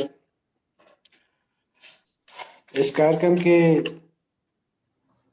सभी विद्वान साथी वो इस कार्यक्रम में जुड़े हुए हैं। सबसे पहले तो मैं दुबे जी को ये कहना चाहूँगा कि आप इस अवार्ड को सबके सामने प्रस्तुत करते हुए ज़्यादा भावुक हो गए और निश्चित रूप से माँ माँ होती है, तो हम सब आप सबके साथ आपके साथ हैं। इस कार्यक्रम में हम सबसे जुड़ी हुई Baba Saheb Ambedkar social science university के vice chancellor professor Asha Shukla ji, Vikram university Ujjain से जुड़े हुए doctor professor Akhilesh Pandey sir, और इस कार्यक्रम के सूत्रधार doctor Ashwini Dubey ji, Swaraj Puri ji, Neeraj Kumar ji, Neetu Mishra ji, Nandita Pathak ji, Bhushan Diwan ji, A K. Bhattacharya ji, Pramod Kumar Verma ji, Santosh Gupta ji, Pramendu Mathur sir, इस कार्यक्रम के कन्वीनर ए.सी. पांडे जी, और ममता दुबे जी, आप डॉक्टर दुबे जी की वाइफ हैं, वो भी 21 साल से इस यात्रा में शामिल हैं। सर वंदना दुबे जी। वंदना दुबे जी जी। और उसके साथ अल्रिच वर्क फ्रॉम जर्मनी। इस कार्यक्रम के organising secretary professor Dubey ji और हमारे मित्र डॉक्टर चंद्रशेखर द्विवेदी जी, आप सभी लोगों ने मिलजुल करके जो यह कार्यक्रम ऑर्गेनाइज किया है वो बहुत ही महत्वपूर्ण है। और सबसे पहले तो मैं पुरस्कार विजेताओं को, जिसमें सेंट्रल यूनिवर्सिटी ऑफ झारखंड के vice chancellor R.K. Day sir को, और बाबा Saheb Ambedkar Bhimrao Ambedkar university social science institute की vice chancellor professor Asha Shukla जी, और उसके साथ जितने लोगों को पुरस्कार मिला सबको मैं बधाई देता हूं, शुभकामनाएं देता हूं। निश्चित रूप से अभी जब गोदावरी अवार्ड का उद्घोष करने वाले थे डॉक्टर दुबे जी, तो मेरे मन में पता नहीं क्यों ऐसा चल रहा था कि यह पुरस्कार प्रोफेसर आशा शुक्ला मैडम को दिया जाएगा तो अच्छा रहेगा, और उनको मिला है। बहुत बहुत बधाई मैडम, हम आपको प्रणाम करते हैं। और आप निश्चित रूप से लगभग 30-35 सालों से सामाजिक क्षेत्रों में बहुत अच्छा कार्य कर रही हैं, आपको बहुत बहुत बधाई और शुभकामनाएं। यह जो एनुअल कॉन्फ्रेंस है, यह 8वीं एनुअल कॉन्फ्रेंस है, anthropogenic impact on environment, society and human health, इस विषय पर ऑर्गेनाइज की गई। और ESW जो कि 21 साल से अनवरत इस कार्यक्रम को ऑर्गेनाइज कर रहा है और एनवायरनमेंट के क्षेत्र में कार्य कर रहा है, इसके कर्ता धर्ता प्रोफेसर दुबे जी, कल रात को दुबे जी से बात हो रही थी तो उन्होंने कहा कि हमारा 21वां साल है। हमने कहा कि अब शादी योग्य हो गए हैं, कोई बात नहीं है, सरकार ने मान्यता दी है 21 साल का, ये तो आप अब आगे और जा सकते हैं। तो निश्चित रूप से दुबे जी बहुत बहुत बधाई आपको 21वें साल में, 21वीं सदी में, 21वें वर्ष में, और आप आगे बढ़ें। बहुत ही बेहतरीन तरीके से प्रोफेसर आशा शुक्ला जी ने इस मंच पर हम सभी के समक्ष जो भी बातचीत की, उन्होंने बहुत ही बेहतरीन तरीके से अपने कंटेंट्स को रखा। निश्चित रूप से मैडम, आपने जिन क्षेत्रों में लोगों का ध्यान आकृष्ट किया है, खासकर प्रकृति से जुड़ने की बातचीत आपने की, वह निश्चित रूप से बहुत ही प्रेरणादायक है। और चंदी भट्ट के बारे में आपने बात की, चिपको आंदोलन मूवमेंट के बारे में बात की। वो चिपको आंदोलन एक मुहिम थी और मुहिम आंदोलन के रूप में चली गई, आंदोलन का स्वरूप ले ली और दुनिया भर में उसको अप्रिशिएट किया गया। सबसे महत्वपूर्ण बात यही है। लेकिन मेरा एक मानना यह है कि कहीं न कहीं हम प्रकृति से संवाद करना भूल रहे हैं। प्रकृति से हमारा संवाद जो है वो टूटा है। अभी मैं संयुक्त राष्ट्र की कुछ रिपोर्ट्स पढ़ रहा था, उसमें यह बताया गया कि biodiversity is collapsing, disaster are depressing, disaster are spreading, ocean are choking with plastic waste. ये जो समस्याएं हैं, इसके बारे में हमारा ध्यान नहीं जाता है और हम छोटे छोटे पहल को भले ही नोटिस न करें, लेकिन मित्रों, हमें उन पहल को नोटिस करनी चाहिए। जैसे प्रोफेसर अश्विनी दुबे जी जो छोटी मुहिम से लेकर के आज दुनिया के तमाम साइंटिस्ट को इकट्ठा करके इस कार्यक्रम को कर रहे हैं, और इसके organizing secretary doctor Chandrashekhar Dwivedi ji और AC पांडे जी, आप लोगों ने जो यह कार्यक्रम संयुक्त रूप से किया है, और इसमें करीब 6-7 और एजेंसीज और संगठन हैं जो कि साथ में सपोर्ट कर रहे हैं। ये लगेगा कि हाँ, ये छोटा कार्यक्रम है और हमारा एक छोटा सा प्रयास है, लेकिन धरती को बचाने के लिए, प्रकृति से जुड़ने के लिए और पर्यावरण संरक्षण के लिए आप सबका यह अप्रतिम योगदान है और इस सबके लिए आप लोग बधाई के पात्र हैं। मैं यहाँ पर 2-3 चीजों का जिक्र करना चाहूँगा। दुनिया में जिस तरीके से ग्लोबल वार्मिंग और क्लाइमेट चेंज पर बातचीत हो रही है, और साथ साथ आप देखेंगे कि संयुक्त राष्ट्र ने SDG 2030 पर भी बहस चला रखी है। SDG 2030 के माध्यम से जिस एजेंडे के तहत हम आगे बढ़ना चाहते हैं और पूरी धरती और क्लाइमेट को हम बचाना चाहते हैं, उन सारी चीजों को अगर हम ध्यान से देखें तो कहीं हम यह महसूस करने लगे हैं कि यह प्रयास जो हमारा है, ये कहीं हमसे बहुत से बाहर तो नहीं जा रहा है।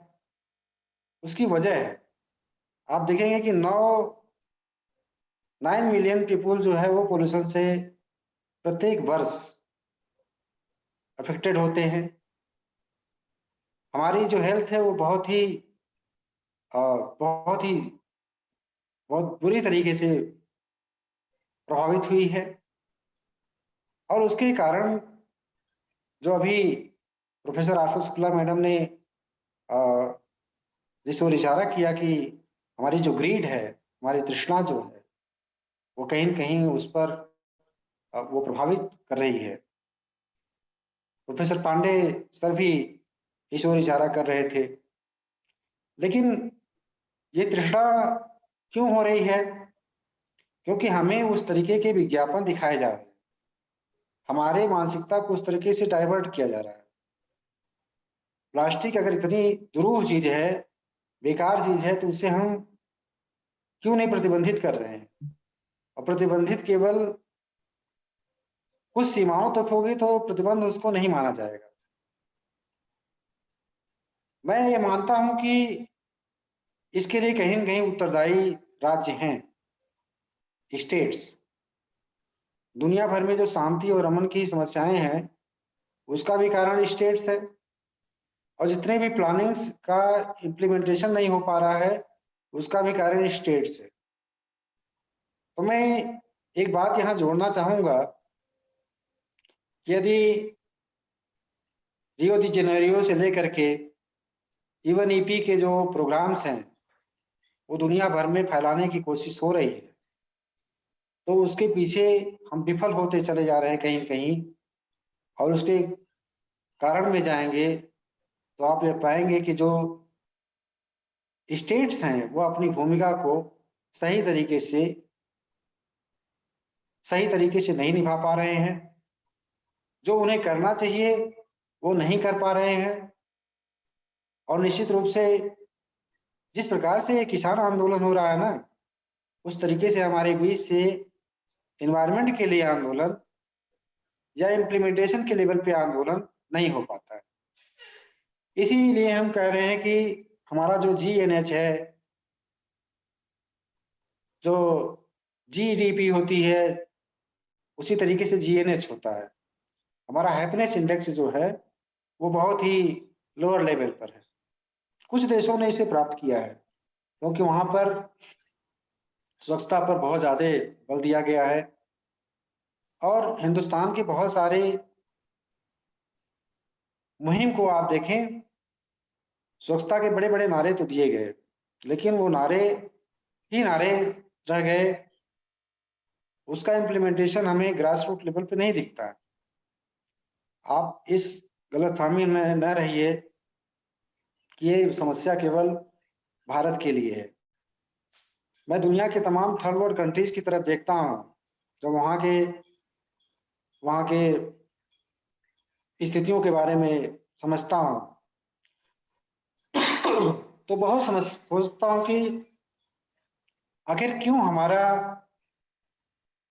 नैतिक बल या स्टेट्स का नैतिक बल इस तरीके का काम नहीं कर रहा है जो उसे करना चाहिए, और जिसके माध्यम से हम good health, good generations develop कर सकते हैं। आज सस्टेनेबल डेवलपमेंट की बात हो रही है। सस्टेनेबल डेवलपमेंट गोल को हम नहीं अचीव कर पाएंगे। पहले MDG था, अब SDG 2030 आ गया। हो सकता है कि हम 2050 तक कोई और लक्ष्य बना लें। तो यह चीजें हमें समझने की जरूरत है, और हर इंडिविजुअल का की जो ड्यूटी है और उसके जो राइट्स हैं उसे भी डिफाइन करने की जरूरत है। स्टेट्स की जो ड्यूटीज और राइट्स हैं उसको डिफाइन करने की जरूरत है। अगर हमारे दुनिया के स्टेट्स दृढ़ प्रतिज्ञ होकर के अच्छी पॉलिसीज बनाएं और उसे इम्प्लीमेंट करें, तो निश्चित रूप से हम जिन एंथ्रोपोजेनिक स्थितियों को समझ रहे हैं वह उसके समझने का दायरा हमारा चेंज हो जाएगा, और हम कुछ नए वातावरण के साथ, हम गुड हेल्थ के साथ जिएंगे। लेकिन मित्रों, समस्या यह होती है कि यूएन ग्लोबल मिशन जिस प्रकार से एक मिशन के तहत सभी देशों को एकत्रित करना चाहता है, अभी मैं देख रहा था कि संयुक्त राष्ट्र की जो PGA है उसमें बहस चल रही थी क्लाइमेट चेंज पर। उसमें भी तमाम देशों ने चिंता जाहिर की कि हमें इस ओर ज्यादा सक्रिय होना पड़ेगा। लेकिन आप पिछले साल देखेंगे कि संयुक्त राष्ट्र में ग्रेटा थुनबर्ग ने बहुत ही महत्वपूर्ण तरीके से आवाज उठाई थी, और दुनिया के तमाम और भी जो एनवायरमेंट एक्टिविस्ट हैं उन लोगों ने आवाजें उठाई हैं, और हमारे जो टुकड़े टुकड़े आवाज है, यह एक निनाद के रूप में, एक स्वर के रूप में अगर पूरी दुनिया को जागृत करने के लिए पहल कर सकती है तो इसे हमें जरूर करना चाहिए। ESW और इसके मुख्य प्रेसिडेंट प्रोफेसर अश्विनी दुबे इस दिशा में बहुत महत्वपूर्ण कार्य कर रहे हैं। 21 साल से कार्य कर रहे हैं इस दिशा में। तो जिन लोगों को पुरस्कार मिला है उन लोगों को हम बधाई देते हैं, लेकिन खासकर अभिनंदन तो अश्विनी दुबे जी का होना चाहिए। और मैं आपको बहुत बहुत तहे दिल से बधाई देता हूं सर, आप अभिनंदनीय हैं। उसके साथ ही मैं इस कार्यक्रम के आयोजक डॉक्टर चंद्रशेखर द्विवेदी जी और AC पांडे जी, जितने भी संगठन और संस्था इससे जुड़े हुए हैं, सेंट्रल यूनिवर्सिटी ऑफ झारखंड के वाइस चांसलर, आप सभी लोग बधाई के पात्र हैं कि आप लोगों ने इस बड़े मंच पर एक अच्छी बहस 2 दिनों तक आयोजित की, और निश्चित रूप से इससे एक नया माइंडसेट बनेगा। और मुझे बहुत प्रसन्नता हुई कि डॉक्टर दुबे जी, आपने माता जी के नाम पर जो पुरस्कार इस साल का है वो प्रोफेसर आशा शुक्ला मैडम को दिया, क्योंकि मेरे मन में चल रहा था कि आप अगर आशा शुक्ला जी का नाम लेंगे तो अच्छा रहेगा। अब मुझे पता नहीं क्यों ऐसे हो रहा था, लेकिन मतलब मेरे मन में ये था। तो बहुत अच्छी बात है, वो 35 सालों से कार्य कर रही है मैडम, बहुत ही उम्दा कार्य कर रही है। स्त्री विमर्श के क्षेत्र में बहुत अच्छा उनका कार्य है, योगदान अच्छा है, तमाम सामाजिक सरोकारों से जुड़ी रही हैं। और सबसे महत्वपूर्ण बात यह है कि जब मैं मैडम को सुना तो उन्होंने विषय के साथ बहुत न्याय किया। तो आज भी आपने मैडम बहुत विषय के साथ न्याय किया है, और मैं बहुत आपका धन्यवाद ज्ञापित करता हूं कि आप विषय के साथ समझौता नहीं करती हैं, तो बहुत अच्छी बात है। और उसके साथ प्रोफेसर अखिलेश पांडे जी, वह तो पूरे मध्य प्रदेश के लगभग हर जिले में तमाम प्राइवेट यूनिवर्सिटी से जुड़े रहे हैं। मैं पांडे सर आपसे अपील करूंगा कि अगले वर्ष जब हम 9वें एनुअल कॉन्फ्रेंस को ऑर्गेनाइज करें तो पांडे सर आप कम से कम प्रोफेसर अश्विनी दुबे जी को इतना सहयोग जरूर करें कि जितनी भी प्राइवेट यूनिवर्सिटी हैं वो सारी प्राइवेट यूनिवर्सिटी ऑर्गेनाइजिंग कमेटी की मेंबर हों और वो सारे लोग पार्टिसिपेट करें। तो मुझे लगता है कि उनकी यहाँ स्ट्रेंथ बहुत अच्छी है। मैडम भी पार्टिसिपेट करेंगी अपनी यूनिवर्सिटी के माध्यम से। तो मुझे लगता है कि जो 9वां और 10वां कार्यक्रम होगा हमारा, वह और भी भव्य तरीके से होगा, और ये खजुराहो में ही हो तो और अच्छी बात है। तो दुबे जी, मैं आपको अग्रिम शुभकामनाएं देता हूं अगले वर्ष के कॉन्फ्रेंस के लिए, और मैं चाहूंगा कि अगले वर्ष आप मध्य प्रदेश की जितनी भी प्राइवेट यूनिवर्सिटी हों, प्रोफेसर गौतम जी को भी एक पुरस्कार मिला है आपके संस्था की तरफ से, जो कि श्री कृष्णा यूनिवर्सिटी में प्रबंधक या मैनेजर हैं, तो उनको भी मैं बधाई देता हूं। तो मैं चाहूंगा कि सारी यूनिवर्सिटीज इसमें पार्टिसिपेट करेंगी तो और भव्य तरीके का कार्यक्रम होगा। और यदि मैं सरकार में रहता हूं तो मैं अगले साल इसको किसी न किसी, चाहे वाइल्ड लाइफ से या तो भारत सरकार के किसी पर्यावरण की एजेंसी के साथ भी जोड़ने का प्रयास करूंगा। तो इन शब्दों के साथ मैं एक बार पुनः आप सबको बहुत बहुत शुभकामनाएं देता हूं। आप सबको नया वर्ष भी है, नए वर्ष की शुभकामनाएं देता हूं। लेकिन एक बात जरूर कहूंगा कि जिस तरीके से पक्षियां, पेड़ और छोटे छोटे कीड़े अपने हिस्से का पर्यावरण के लिए काम करते हैं, उसे हम महसूस करेंगे जब हम प्रकृति के साथ संवाद करेंगे ना, जी। तो पता चल जाएगा कि हाँ वो किस तरीके से उस हमारे एनवायरनमेंट में सहयोगी बने हुए हैं, और हम मनुष्य अपने ग्रीडनेस के कारण किस तरीके से उसके खिलाफ काम कर रहे हैं। तो जब उस महसूसगी को हम करेंगे तो हम जरूर प्रकृति के साथ जुड़ेंगे। निश्चित रूप से जो आशा शुक्ला मैडम कह रही थी कि हमारे जो प्रत्येक दिन है वो किसी न किसी त्योहार के रूप में है, उत्सव के रूप में है, और कोई न कोई नदियां जो है वो माताओं के रूप में कही गई हैं, और जितने पेड़ हैं उनको किसी न किसी देवता के रूप में हम याद करते हैं, उनको स्मरण करते हैं, उनकी पूजा करते हैं। तो पीपल का वृक्ष सबसे ज्यादा ऑक्सीजन देता है, आप लोग जानते होंगे। पीपल जैसा कार्य क्या हम मनुष्य नहीं कर सकते? ऑक्सीजन पीपल देता है, हम ऑक्सीजन कितना पैदा कर सकते हैं? हम तो बिना एसी के नहीं रहना चाहते।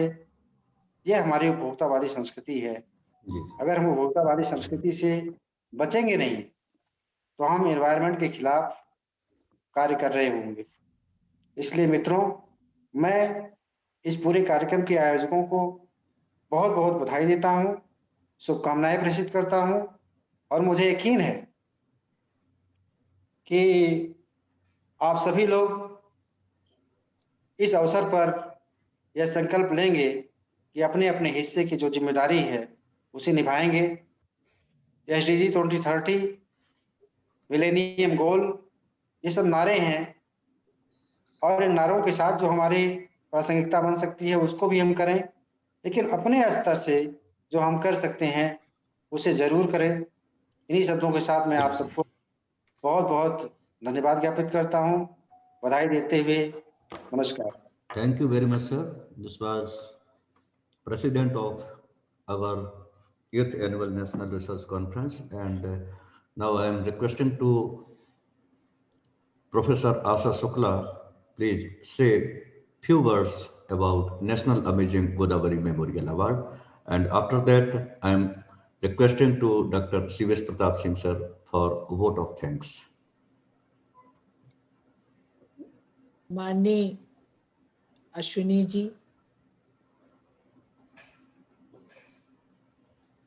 ये भारतीय संस्कृति ही है, और उसका उत्कृष्ट उदाहरण है कि आपने अपनी माता की स्मृति को इस ऊंचे स्तर पर जीवंत रखा,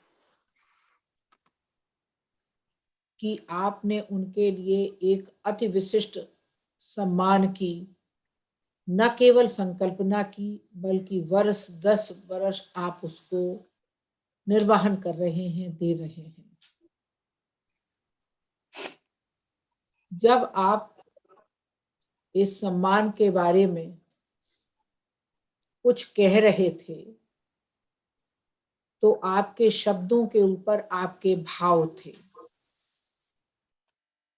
आपकी वाणी में जो कंपन था और भावनाओं में जो स्पंदन था वो आपके शब्दों पर बहुत भारी था, क्योंकि उस समय एक पुत्र बोल रहा था, अपनी माँ के प्रति सम्मान व्यक्त कर रहा था, अपनी माँ के आंचल की सौंधी सुगंध को महसूस कर रहा था और उनकी स्मृतियों को जी रहा था। मैं आपके बहाने से सारे दुनिया की जो भारतीय संस्कृति में आस्था रखते हैं उन बेटे बेटियों को जरूर ये कहना चाहूंगी कि अपने माता पिता को, अपने पूर्वजों को आदर और सम्मान प्रकट करने का ये बेहतरीन तरीका है, इसको अपनाएं। और आपके माध्यम से आपके पूरे परिवार को, आपकी संस्था को आदर व्यक्त करना चाहूंगी, सम्मान व्यक्त करना चाहूंगी, भाव व्यक्त करना चाहूंगी कि आपने इस तरीके के सम्मान की संकल्पना को साकार किया। कई वर्षों से आप ये सम्मान दे रहे हैं। मैं सुन रही थी कि उसमें अनेक बहुत ही अति विशिष्ट व्यक्तित्वों के नाम शामिल रहे हैं।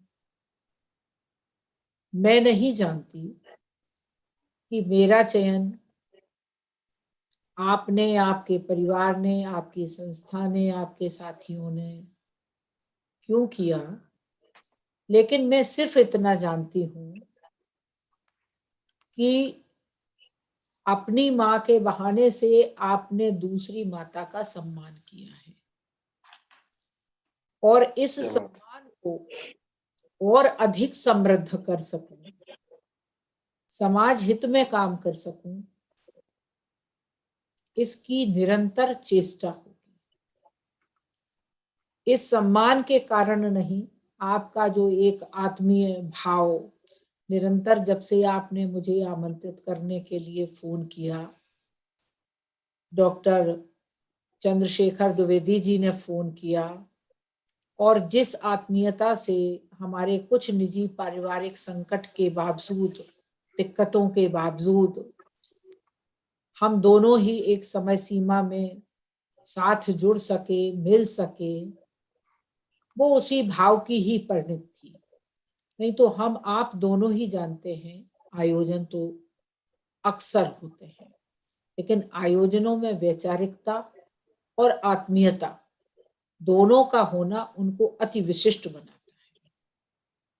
मैं आपकी माँ को सादर प्रणाम करती हूँ। अपनी ओर से, अपने विश्वविद्यालय की ओर से सम्मान और आदर के साथ उनका पुण्य स्मरण करती हूँ।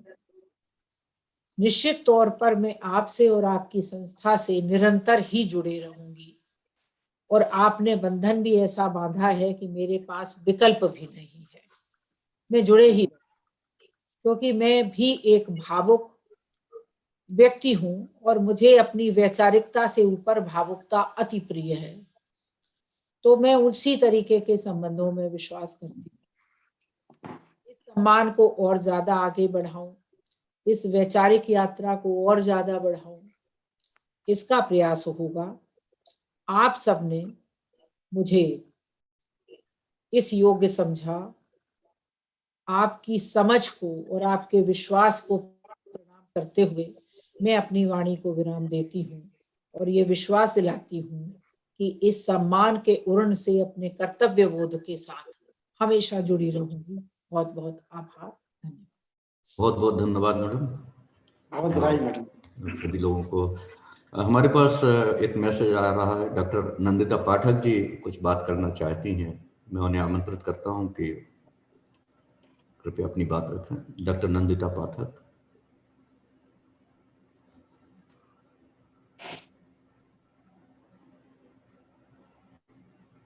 अगर जुड़ी हो तो कृपया प्लीज आए। Okay, now I am requesting to Dr. C.V.S. Pratap Singh sir for a vote of thanks for this ESW 8th Annual National Research Conference.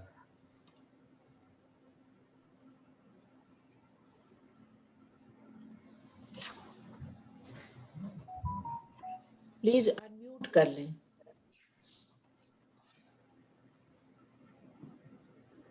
धन्यवाद अश्विनी जी। जैसा कि कल उद्घाटन सत्र के स्वागत में सभी अतिथियों के स्वागत करते हुए मैंने कहा था कि यदि आप एक बार इस कार्यक्रम से जुड़ जाएंगे तो आप उससे क्विट नहीं हो पाएंगे, आप बराबर जुड़े रहेंगे। और उसकी मुख्य अतिथि प्रोफेसर आशा शुक्ला जी, और विशिष्ट अतिथि के रूप में बहुत सारे हमारे अतिथि जो जुड़े वो पूरे समय तक जुड़े रहे, चाहे वो जयपुर से डॉक्टर अश्विनी कुमार जी हों, चाहे वो बॉम्बे से कमांडर भूषण दीवान जी हों, चाहे वो उज्जैन से डॉक्टर प्रमोद वर्मा जी हों, चाहे वो जर्मनी से डॉक्टर उल्रिच बर्ग जी हों, चाहे वो उज्जैन से डॉक्टर अखिलेश पांडे जी हों, और चाहे वह डॉक्टर नंदिता पाठक जी हों और भी जितने लोग भी, प्रोफेसर AC पांडे जी, मैंने ये देखा है इस हर कार्यक्रम में कि लोग अपना भाषण देके वो वहां से हट जाते हैं अपनी व्यस्तता बता के कि मुझे अब किसी दूसरे कार्यक्रम में जाना है या मेरी अपनी ऐसी व्यस्तता है। परंतु ये एक ऐसा कार्यक्रम है जो कहना चाहिए कि ये अश्विनी जी के एक पारिवारिक कार्यक्रम है, जिसमें उनकी पत्नी वंदना दुबे जी, उनके बेटे मोहित, ये सभी लोगों का एक ऐसा, और उनके जितने भाई हैं, जब कभी खजुराहो में अभी तक ये सातवां जो इनका अनुष्ठान या जो यह नेशनल कॉन्फ्रेंस होता रहा, जिसमें कि राष्ट्रीय विज्ञान अकेदमी भोपाल चैप्टर का भी एक सहभागिता रहा, जिसका कि मैं सेक्रेटरी हूँ, और हर कार्यक्रम में मैं अपनी बराबर उपस्थिति देता रहा हूँ और प्रत्यक्षदर्शी हूँ कि जो भी इनके एक बार इन कार्यक्रम में जुड़ जाता है किसी भी हैसियत से, चाहे वो मुख्य अतिथि की हैसियत से, चाहे वह अवार्डी की हैसियत से, या वक्ता के रूप में, या प्रतिभागी के रूप में, वह हर वर्ष ये प्रतीक्षा करता है कि कब 30 और 31 जनवरी आए और हमें उनका एक सर्कुलर प्राप्त हो। और उसी की परिणति आज दिख रही है कि लगभग 100 से अधिक लोग जो हैं इस गूगल ये जूम मीट पे जुड़े हुए हैं। इससे अधिक लोग जो हैं वो यूट्यूब में होंगे, इससे अधिक लोग जो है वो फेसबुक में होंगे। इन सभी के लिए जो है सभी हमारे अतिथियों ने अपने अश्विनी जी के लिए बधाई प्रेषित की है और शुभकामनाएं दी हैं कि आगे भी वो इसी तरीके के पर्यावरण से संबंधित जो क्षेत्र में कार्य कर रहे हैं उसमें हम सभी लोगों की सहभागिता रहेगी। मेरा आभार देने का आदेश हुआ है उनकी तरफ से। आप सभी सर निवेदन, जितने भी विशिष्ट लोग हैं सभी के प्रति बहुत बहुत आभार, और इसी अपेक्षा के साथ कि हर वर्ष आपकी जहां भी जैसी भी भूमिका आप चाहते हैं वह इस कार्यक्रम में जुड़िए, और हम लोगों को एक आप जो बड़ों का एक मार्गदर्शन मिलेगा, एक शुभकामनाएं मिलेंगी, एक निश्चित रूप से बहुत होगा। प्रोफेसर प्रमोद वर्मा जी का हम लोगों ने बहुत बहुत स्वागत है सर, और बहुत बहुत अभिनंदन। और मैं बार बार यही कह रहा हूं कि इस कार्यक्रम में जो लोग नहीं जुड़ पाते वो किन्हीं कारणों से वो शायद इस चीज को पछताते हों कि इस बार यह अवसर मैंने खो दिया है। तो इन्हीं शुभकामनाओं के साथ कि इस बार कोविड-19 के कारण हम लोग इस वर्चुअल प्लेटफॉर्म से जुड़े हैं, और यह कामना करते हैं कि अगली बार जो है हम लोग ज़्यादा से ज़्यादा संख्या में जहाँ भी जिस जगह छतरपुर या खजुराहो जहाँ भी अश्विनी जी की 9वीं कॉन्फ्रेंस होगी वहाँ हम लोग सब पुनः से एकत्रित होंगे। इन्हीं शुभकामनाओं के साथ जय हिंद, सभी का बहुत बहुत आभार, धन्यवाद।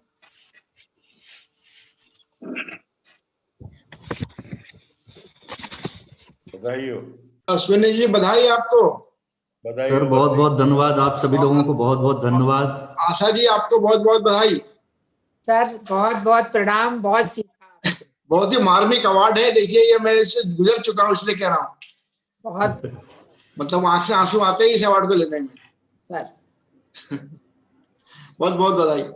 थैंक यू सर जी। अपना सब नेक्स्ट ईयर सर फिर से करेंगे कार्यक्रम, हर साल रहता ही है। आप लोगों से बातचीत करेंगे, और जनवरी लास्ट वीक रहता है, चूंकि 31 स्थापना दिवस भी पड़ता है अपनी सोसाइटी का, तो उसको ध्यान में रखते हुए हम उम्मीद करेंगे कि आगे आने वाले समय में, चूंकि हम अब इतना सब नहीं कर पाते हैं जितना कि हमें करना चाहिए, उस तरह से हम बाहर नहीं निकल पाते हैं। थोड़ा सा कुछ परिस्थितियाँ ऐसी रहती हैं कि नहीं निकल पाते हैं। फिर भी प्रयास हर बार हमें कहा जाता है कि हम एक अच्छे व्यवस्थित तरीके से उसको खजुराहो में करें, बड़े रूप में करें। ये बात सही है कि बहुत से सब्जेक्ट एक्सपर्ट और एक अच्छे डिग्निटरीज हमारे साथ में जुड़ी हुई हैं, इसमें हमें कहने में बिल्कुल संकोच नहीं है। लेकिन हम सर आप सभी लोगों से यही रिक्वेस्ट करना चाहेंगे कि यदि खजुराहो में इसका एक बड़ा हब बनाया जाए और एक अच्छे तरीके से इस कॉन्फ्रेंस के आयोजन करने के लिए एक बड़ी समिति का गठन किया जाए, तो हम शायद इस कार्यक्रम को आगे आने वाले समय में लंबे समय तक चला पाएंगे। अदरवाइज हमने सामान्य तौर पर यह देखा है कि जो व्यक्ति जिस कार्य को करता है उसका जीवन खत्म होने के बाद वो काम वहाँ पर खत्म हो जाता है। हम आप सभी लोगों से ये आशा करते हैं कि ये ESW सोसाइटी का कार्यक्रम अनावरत चलता रहे और ऐसी कुछ रूपरेखा और ऐसा कुछ डॉक्टर अश्विनी कुमार जी हमारे साथ जुड़े हैं जयपुर से, उन्होंने कल भी कहा था कि हम कुछ ऐसे प्रयास करेंगे कि ये संस्था आगे मतलब लगातार एक कॉन्फ्रेंस चलती रहे ज्वलंत विषय को लेकर के। तो इसके लिए हमें बहुत बड़ी स्ट्रेटजी करने की आवश्यकता है, लेकिन हम उसमें थोड़ा सा छोटे पड़ जाते हैं। हम आप सभी जितने हमारे Nagma awardee, national amazing Godavari memorial awardee हैं, उनसे और जो हमारे वरिष्ठ प्राध्यापक हैं उन सभी से अनुरोध करना चाहेंगे कि कोई एक ऐसी मीटिंग करके कहीं ऐसी जगह पर बैठ करके कुछ ऐसा प्लान किया जाए जिससे हम आगे आने वाले समय में इसको हमेशा के लिए कंटिन्यू कर सकें। फॉरेन कंट्री से भी बहुत से प्रोफेसर्स और साइंटिस्ट हमारे साथ जुड़े हुए, लगभग 22 कंट्री के सदस्य हमारे साथ इस कार्यक्रम में शरीक हो जाते हैं जब भी कोई कार्यक्रम का आयोजन करते हैं। सर्जियो रिकार्डो हमारे साथ अर्जेंटीना से हैं और उल्रिचबर्ग जी हैं, और भी बहुत सी कंट्री हैं, ईरान हैं, जिनसे हम जुड़े हुए हैं। और लगभग भारत के करीब 22 राज्यों से जो रिसर्च स्कॉलर्स हैं उनका प्रेजेंटेशन हम खजुराहो में देखते हैं। कई बार हमें कुछ परिस्थितियों में ऐसा लगने लगता है कि शायद हमारे यहाँ रिसर्च खत्म हो गई है, हमारे यहाँ कोर्स खत्म हो गए हैं, तो निश्चित तौर पे ये भी बात देखने को मिलती है। लेकिन जब हम कॉन्फ्रेंस में बैठ कर के प्रेजेंटेशन देखते हैं तो वास्तव में हमें ऐसा महसूस बिल्कुल नहीं होता है। साल में एक बार हम रिफ्रेश हो जाते हैं कि अभी भी एक्सपेरिमेंटल वर्क चल रहे हैं और साइंस को आगे प्रमोट करने की हमें बहुत ज़्यादा ज़रूरत है। साइंटिफिक टेम्पर को हमें कंट्रीब्यूट करने की आवश्यकता है। उसी साइंटिफिक टेम्पर को हम ढूंढते रहते हैं पूरे समूचे विश्व में और एक पूरा का पूरा प्लेटफॉर्म खड़ा करने की कोशिश करते हैं। आप सभी लोगों की मेल आईडी और फोन नंबर हमारे पास संधारित है, बहुत अच्छे तरीके से हमने उसको रखा है, सजो करके रखा है। हम चाहेंगे कि वो आगे आने वाले समय में काम आए और आगे कुछ अच्छा कर पाए। हमारे रिसर्च स्कॉलर हमारी राह देखते रहते हैं। विज्ञान अगर है तो हमारा राष्ट्र उन्नति के शिखर पर आगे बढ़ेगा। शिक्षा जरूर हमारे यहाँ थोड़ा सा कमजोर है, तो ऑनरेबल वाइस चांसलर्स जितने भी हैं उन सभी से हम अनुरोध करना चाहेंगे कि हमें अपनी शिक्षा प्रणाली को एक भौतिक आधार पर हमें सुधारने की आवश्यकता है। जब कोई चीज़ बड़ी हो जाती है और विकृत हो जाती है तो उसको संभालने में निश्चित तौर पर समय लगता है, ये बात सही है। पर अगर हम थोड़ा थोड़ा सा कंट्रीब्यूशन इस अपने एजुकेशन सिस्टम को और अपने साइंटिफिक टेम्पर को इसमें एजुकेशन सिस्टम को सुधारने में लगा पाएंगे तो निश्चित तौर पर हमारे समाज के अंधविश्वास, कुरीतियाँ और जो विकृतियाँ हमारे समाज में एक जेनेटिकली भी फैली हुई हैं और जो सामाजिक तौर पर हम एक भ्रांतियाँ भी देखते हैं। कई बार हम रेप का केस सुनते हैं, बलात्कार का केस सुनते हैं, लूटपाट का केस सुनते हैं, तो बहुत आहत हो जाते हैं कि हम एक अपने मानव जीवन जो हम अपने आप को सर्वोच्च समझते हैं उसके बावजूद इन्हीं मानव जाति के द्वारा इस तरह से कृत्य किए जाते हैं। और मनुष्य के द्वारा जो डिग्रेडेशन किया गया है, मनुष्य ही एक ऐसा टूल आगे आने वाले समय में साबित होगा जिसके द्वारा हम इस सभी विकृतियों को दूर कर पाएंगे। तो हमें ऐसे टेम्पर को चुनने की आवश्यकता है। आप सभी लोगों ने हमें आशीर्वाद दिया, आप सभी लोगों का हमें सहयोग प्रदान हुआ, आप सभी लोगों को बहुत बहुत हृदय से हम आभार व्यक्त करते हैं और आप सभी लोगों को नमन करते हैं, प्रणाम करते हैं। और इस कार्यक्रम को हम मतलब बंद तो करने का आश्वासन हम कभी नहीं देते, कभी बोलते नहीं है। हम फिर मिलेंगे अगले समय में।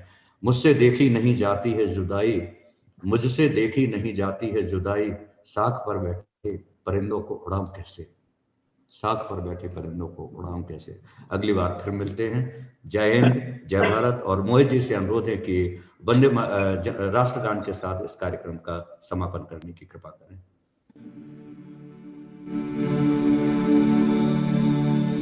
जन गण मन अधिनायक जय हे, भारत भाग्य विधाता, पंजाब सिंध गुजरात मराठा, द्राविड़ उत्कल बंगा,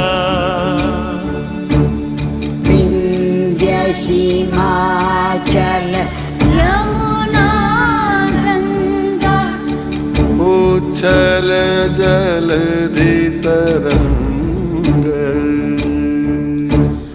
तव शुभ नाम जागे तब शुभ आशीष मांगे